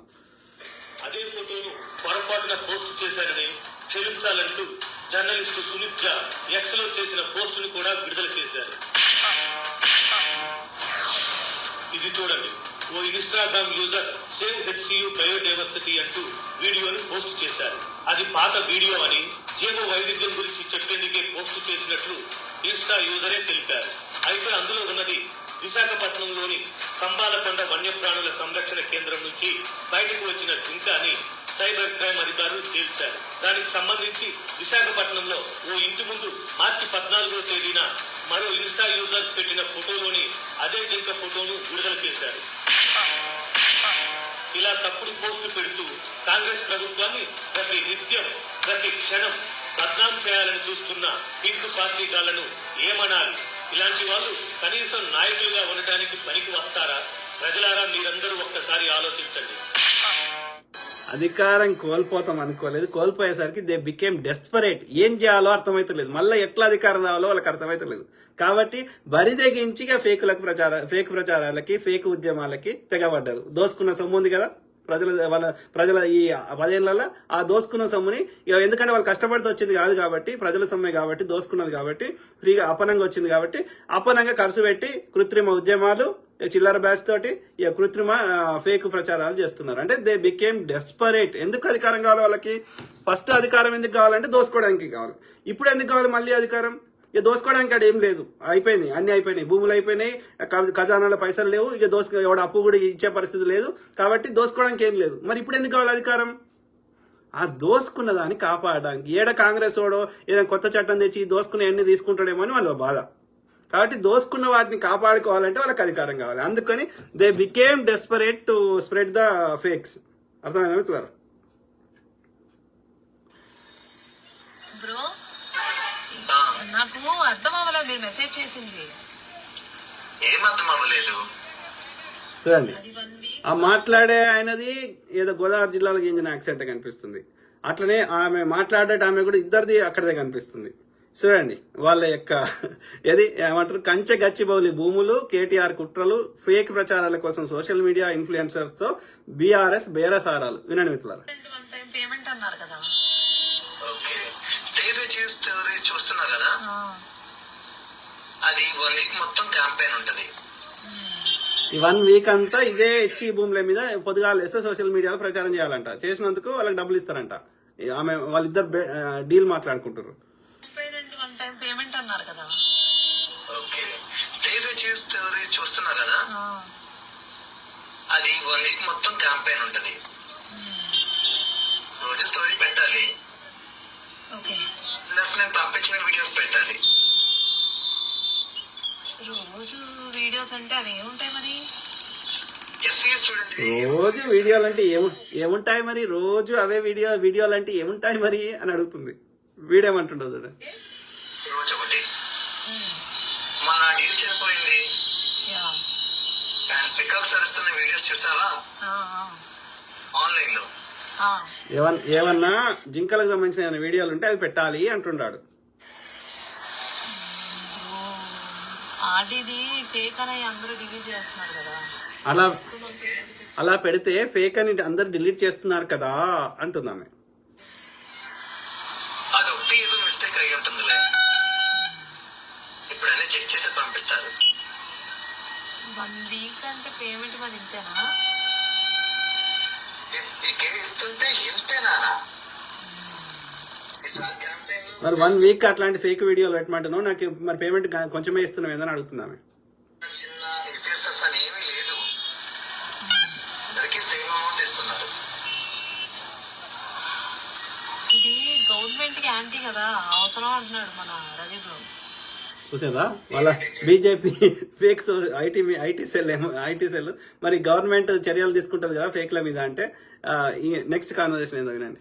ఫస్ట్ చేస్తాడు ఆయన వదిలేసి నుంచి నేను పార్టీ వాళ్ళకి ఓకే చెప్తున్నా. ఓకే చెప్పు, బట్ ప్రాబ్లం అయితే రాదు కదా. నువ్వు నిజంగా అక్కడ ఏదో ఉంటున్నట్లుగా యానిమల్స్ చనిపోతున్నట్టు ఫీల్ అయ్యి పెడితే చాలు, రెస్ట్ వాళ్ళు చూసుకుంటారు. వాళ్ళు ఘోరంగా సెంటిమెంటల్ ఎడిట్ చేస్తారు వీడియోస్. ఎక్స్ప్రెస్ టీమ్ కూడా ఉంది. సరే చేస్తా, బట్ లాస్ట్ టైం లాగా కాకుండా ఫస్ట్ పేమెంట్ ఇస్తే పోస్ట్ చేస్తా. ఓకే సరే, ఎందుకన్నా మంచిది, నేను ఒకసారి రవిబ్రోతో మాట్లాడి ఓకే చేస్తా. నీ ఇష్టం, తొందరగా చెప్పు. ఓకే, అర్థమైందా వాళ్ళ డీల్ ఎట్లున్నది? పేమెంట్ మెకానిజం ఒక పోస్ట్ పెట్టడానికి. సిమిలర్లీ బీజేపీ వాళ్ళు కూడా అదే చేస్తున్నారు. Okay, BJP IT cell, BRS IT cell ఎట్లా పనిచేస్తున్నది? వాళ్ళు ఆమె పోస్ట్ పెట్టాలంటే నాకు ఫస్ట్ పేమెంట్ ఇవ్వని అడుగుతున్నది. సో ఇది పరిస్థితి మిత్రులారా. సో అంటే ఇవన్నీ చేయడం వల్ల ఎవరికి నష్టం జరుగుతుంది? ప్రజలకి. ఆమెకు రావాల్సిన చిల్లర ఆమెకు వస్తుంది. బీఆర్ఎస్ వాడు దోసుకున్నాడు, బీజేపీ వాడు దోసుకున్నాడు. ఎవరికి నష్టం జరుగుతుంది? ఇప్పుడు అభివృద్ధి అయిపోతే ప్రజలకే కదా. ఆలోచించండి. కాంగ్రెస్ వాడు అందులో కట్టినా సరే వాటిని యొక్క ప్రజా ప్రయోజనాల కోసం ఏదైనా పనికొచ్చేదానికి ఒక సంస్థ పెట్టడానికి ఇచ్చినా సరే అది దానివల్ల డైరెక్ట్ గా ఇండైరెక్ట్ గా లబ్ధి చేకూరేది తెలంగాణ ప్రజలకే కదా. గవర్నమెంట్ దగ్గర పైసలు వచ్చినా తెలంగాణ ప్రజలకే ఖర్చు పెడుతుంది. అక్కడ కంపెనీలలో ఉద్యోగాలు వచ్చినా తెలంగాణ ప్రజలకే వస్తాయి కదా. ఆలోచించండి. రేవంత్ రెడ్డి వాళ్ళ అన్నకో తమ్మునికో వాళ్ళకి ఒక ఇంచు భూమి ఇచ్చినా కొట్లాడదాం, భయంకరంగా కొట్లాడదాం. గతంలో నేను కాంగ్రెస్ కి మద్దతు ఇవ్వడానికి ఒకటే కారణం, నేను చేసిన రీసెర్చ్ ప్రకారం ఇవాళ భారతదేశంలో ఇంతో అంత కట్టబడ్డాయి కాంగ్రెస్ హయాంలోనే. ఇంతో అంతో డెమోక్రసీ కానీ, ప్రజాస్వామ్యం కానీ, భావస్వేచ్ఛ కానీ, అన్ని కులాలు అన్ని మతాలని కలుపుకోయే విధానం కానీ, ప్రజా సమస్యల మీద చర్చ ఉండే విధంగా కాంగ్రెస్ 70 ఏళ్లలో ఈ మాత్రం చేయగలిగింది. ఇవాళ 70 ఏళ్ళు కాంగ్రెస్ రాకుండా బీఆర్ఎస్ అంటే ఇప్పుడు పుట్టింది, కానీ బీజేపీ అప్పుడు గిట్ట వచ్చి ఉంటే ఇలా ఎప్పుడు పాకిస్తాన్ తోటి పోలుస్తారు. పాకిస్తాన్ లెక్క ఉండేవాళ్ళం, ఇలా అమెరికా తోటి పోటీ పడేవాళ్ళం కాదు. ఇవాళ అమెరికాకు అభివృద్ధి చెందడానికి 1777లో ఇప్పుడు వచ్చింది వాళ్ళకి స్వతంత్రం. అంటే దాదాపు 250 నుంచి 300 ఏళ్ళు పట్టింది వాళ్ళకి స్వతంత్రం వచ్చి. ఇప్పుడు చూస్తున్న అమెరికా అభివృద్ధి. మనం 70 ఏళ్లలో చాలా ప్రగతి సాధించినాం. మనకు చైనా మిగతా దేశాలతో పోల్చినప్పుడు ఇంకా ఎందుకు సాధించలేమంటే మనకి ప్రజాస్వామికంగా అవుతుంది. వాళ్ళదేమో నియంతృత్వము నిరంకుశత్వం ఉంది కాబట్టి. వెనకటి రాజు ఏమనుకుంటే చేయగలిగిండు, తాజ్మహల్ కట్టాలనుకుంటే కట్టగలిగిండు, ఎర్రకోట కట్టాలంటే కట్టగలిగిండు, వరంగల్ కోట కట్టాలంటే కట్టగలిగిండు. కానీ ఇవాళ ఆ పరిస్థితి లేదు. మనం ప్రజాస్వామ్యంగా అందరినీ ఒప్పించి అందరి యొక్క ఆమోదయోగ్యంతో మనం పనులు చేసినప్పుడు మెల్లగైంది. బట్ స్టిల్ మనం చాలా ప్రగతి సాధించినాం ఈ 70 ఏళ్లలో. కానీ గత 10 ఏళ్ల నుంచి పెద్దగా అనుకున్నంత అయితలేదు. అనుకున్నంత కాదు, దాదాపు అయితలేదు. ఏదో కొన్ని వీళ్ళ దోపిడీ దోసుకున్నాయి. ఒక ప్రాంతం నుంచి ఇంకో ప్రాంతం తరలించుకోవడానికి రోడ్లు, రైల్వే ట్రాక్లు తప్ప అంతకుమించి గణనీయమైన ప్రజల చేతిలో పైసలు ఆడే విధంగా అయితే అభివృద్ధి జరుగుతుంది. అది బ్రిటిష్ వాడు కూడా చేసిండు. బ్రిటిష్ వాడు రోడ్లు వేసిండు, బ్రిటిష్ వాడు రైల్వే ట్రాక్ పెట్టిండు. ఎందుకోసం? భారతదేశం మీద ప్రేమతోటి కాదు, వాడి యొక్క ముడి సరుకులని ఇక్కడ సంపదని తొందరగా దోసుకోవడానికి. ఎవడైనా గొడవలు చేస్తే, ఎవడైనా రివోల్ట్ అయితే వాళ్ళ యొక్క ఆర్మీని ఒక ప్రాంతం నుంచి ఇంకో ప్రాంతానికి తరలించడానికి వాడు రైల్వే ట్రాక్ కట్టిండు తప్ప, రోడ్లు వేసిండు తప్ప, వాడు భారతదేశ ప్రజల మీద ప్రేమతోటి కాదు. సో కాబట్టి ఈ నయా వాళ్ళ బూట్లు నాకినటువంటి ఈ యొక్క ఆర్యులైనటువంటి ఉత్తర భారతదేశ బీజేపీ ఆర్ఎస్ చెందిన ఈ నయా బ్రిటిష్ వాళ్ళు కూడా అదే పని చేస్తున్నారు. గది తప్ప ఇంకేమైనా అంతకుమించి ఏమైనా కడితే చెప్పండి, నాకు ఆలోచించండి దయచేసి. ఓకే, రాజేష్ మామిడిపల్లి ఏమంటున్నారు? మొన్న అమెరికాలో ట్రంప్ ప్రభుత్వాన్ని నిరసన తెలియజేయడానికి 50 రాష్ట్రాల్లో 1 మిలియన్ పీపుల్, అంటే 1 మిలియన్ అంటే 10 లక్షలు పీపుల్ అంటే ప్రజలు బయటకు వచ్చి నిరసన తెలియజేశారు. అలా భారతదేశంలో చేయలేమా బ్రదర్? ఏమైనా చేయొచ్చు బ్రదర్. చేస్తున్నారు, గతంలో చాలా చేశారు. కానీ మీడియా చూపెట్టది, గోధి మీడియా చూపెట్టది. అర్థమైందా? ఎస్, ఏదైనా చేయొచ్చు. ఎన్నిసార్లు రైతులు మహారాష్ట్ర నుంచి అక్కడ నార్త్ ఇండియా మొత్తం ఢిల్లీ దాకా కూడా అనేక ధర్నాలు, రాస్తారోకాలు చేశారు. కానీ గోధి మీడియా చూపెట్టలేదు. రైతులు ఎంత పెద్ద ఉద్యమాలు చేశారు హర్యానా, ఢిల్లీ సరౌండింగ్స్ లో. వాళ్ళ మీద ఏమంటారు, డ్రోన్లతోటి రబ్బర్ బుల్లెట్లు వేసారు. ఒక రైతు అప్పుడు ట్రాక్టర్లు ఎక్కించారు. 700 మంది రైతులు చచ్చిపోయారు. సో చేసిండ్రు కానీ ఇంకా వాళ్ళని నియంత్రిస్తున్నారు, మీడియాని కంట్రోల్లో పెట్టుకున్నారు. చేసిర్రు. ఎందుకు చేసిర్రు మొన్న ట్రంప్ది? ఎందుకంటే ప్రజలు ఏది మొత్తం వాళ్ళ రిటైర్మెంట్ అకౌంట్లలో, ఇక మనం రిటైర్ అవుతామని వాళ్ళ ఉంటాయి కదా రిటైర్మెంట్ అకౌంట్లు 401k అట్లా. సో అంటే మన దగ్గర ప్రావిడెంట్ ఫండ్ ఏదో అంటారు కదా, వాళ్ళ పైసలని ఎడ పెడతారు? స్టాక్ మార్కెట్లో పెడతారు. సో స్టాక్ మార్కెట్ కుప్పగూలితే వాళ్ళ పైసలని కుప్పగూలిపోతాయి. ఇక వాళ్ళు ఏం తిని బతుకుతారు డే టు డే? మరి ఎందుకైంది అట్లా? స్టాక్ మార్కెట్ ఎందుకు కుప్పగూలింది? ఎందుకంటే ట్రంప్ చేసిన ఈ టారిఫ్ అనే దాని వల్ల, సుంకాల వల్ల. సో కాబట్టి వాళ్ళు నిరసన తెలిపారు. ఎందుకంటే వాళ్ళు ఎట్లా బతకాలి మరి? వాళ్ళ పైసలన్నీ ఆవిరైపోతాయి. ఏది Daya Prasad, BJP rule is no good అన్న, and God will finish soon. తప్పకుండా అన్ని ప్రకృతి చేస్తుంది. ఎవరన్నా తాము చేస్తున్నాం అనుకుంటే తమ మూర్ఖత్వం. As simple as that. Okay, కాబట్టి ఎస్, ప్రకృతి ఏది సృష్టించినా అందరి కోసం కాకుండా ప్రకృతి విరుద్ధంగా ఎవరు ప్రవర్తించినా ప్రకృతి వాళ్ళను శిక్షిస్తుంది. ఎన్నో జీవులు ఇవాళ ఎక్స్టింక్ట్ అయిపోయినాయి. ఒకప్పుడు డైనోసార్లు లేవు. అట్లాంటి ఎన్నో జీవులు ఎక్స్టింక్ట్ అయినాయి. అవి పుట్టడానికి ఎవరు కారణము, అవి లేకుండా పోవడానికి ఎవరు కారణం? యాజ్ సింపుల్ అవుతుంది. అనేక గ్రహాల్లో ఇది జీవం లేదు. మరి ఒక్క భూమి మీదనే ఉన్నది. ఇలా భూమి మీదకి ఏదైనా వేరే గ్రహాంతరం నుంచి, అంటే వేరే గ్రహం నుంచి కానీ ఏదైనా శకలాలు వస్తే భూమి మీదకి పడే లోపలనే అవి గాలిలోనే కాలిపోతాయి. మరి భూమి మీద గాలిని పెట్టింది ఎవరు? అట్లా ఆలోచిస్తే ఎస్, ఎట్లా ఆలోచించినా ప్రకృతి అన్ని చేస్తుంది, ప్రకృతి అన్ని చేస్తుంది. ప్రకృతి విరుద్ధంగా ఎవ్వరు ప్రవర్తించినా, ప్రకృతి సృష్టించిన అన్ని అందరికి కాకుండా కొందరే మిగతా తోటి జీవులని, అది మనుషులే కాదు ఇతర జీవులను కూడా ఇబ్బంది పెట్టి తాము ఒక్కరమే బతికేటట్టుగా స్వార్థంగా ప్రవర్తిస్తే ప్రకృతి తప్పకుండా శిక్షిస్తుంది. ఉట్టిగానే యాక్సిడెంట్ కాదు, ఉట్టిగానే రోగాలు రావు, ఉట్టిగానే గుండెపోటు రావు, ఉట్టిగానే ఏది కాదు. ఏదైనా ప్రకృతే చేస్తుంది. ప్రకృతి కనికరం ఉండదు. ఉంటే ఒక పులిని, ఒక జింకను చంపుకొని తినమని పులికి చెప్పదు ప్రకృతి. అర్థమైందా? ఒక జీవిని చంపకపోతే ఒక పులియో సింహమో బతకలేదు. మరి వేరే జీవిని చంపకూడదు కదా, అంటే అది ధర్మం కదా, జీవహింస పాపం కదా. మరి అట్లాంటిది అయితే ప్రకృతి వేరే జీవిని చంపకపోతే ఏనుగు గడ్డి తిన్నట్టు నువ్వు కూడా గడ్డి తినని ధర్మాన్ని పెట్టవచ్చు కదా, జింకకో లేకపోతే పులికో సింహానికో. ఎందుకు పెట్టలే? అంటే అది బ్యాలెన్స్ చేస్తుంది. ఈ జీవులని ఎంత ఉండాలి, ఎంత ఉంచొద్దు, ఆ రేషియోని బట్టే ఆ యొక్క తినేది పెడుతుంది. మొత్తం తినమని పెడతలేదు. అర్థమైందా? మొత్తం తినలేదు కూడా. ఒకసారి అది తిన్నదంటే మళ్ళీ నెక్స్ట్ డే దాకా అది తినది. అంటే ఆ బ్యాలెన్సింగ్ చేయడానికే ప్రకృతి దానికి పెట్టింది తప్ప మొత్తానికి అట్లా అన్ని జీవులను లేకుండా చేయడానికి పెట్టలేదు. అంటే నేను చెప్తున్నా, ప్రకృతి ఒక సిస్టమేటిక్ గా పోతున్నది. దానికి విరుద్ధంగా ఎవరు ప్రవర్తించినా వాళ్ళు ఆ యొక్క కాన్సిక్వెన్సెస్ ని అనుభవించాల్సిందే. దానికి ఎవరు ఏ పేరు పెట్టినా దాని అర్థం అదే. చర్యకు ప్రచర్య ఉంటుంది. Simple. Benita Sharon, good day అన్న. All your explanations are realistic and greatest exploration I think, or exploration on dirt in India. May God bless you abundantly, Anna. Benita Sharan. Thank you, sister. Thank you to all my brothers, sisters, friends, everyone. Okay. Naresh CNR. Jai Bhim, sir. Jai Bhim, brother. Jai Bhim. రాజు జన్ను, మీలాంటి మేధావుల వల్ల భారత్ పరిరక్షణలో ఉంది sir. జై Bhim brother. ఎవరు? Prabhu Kiran. Thank you brother. Raju జన్. Hi sir. Hi brother. సాధ్య మిత్రులారా, కీప్ టాకింగ్, మాట్లాడుతూనే ఉంటా. ప్రతి అంశం మీద అవగాహన చేసే ప్రయత్నం చేస్తా.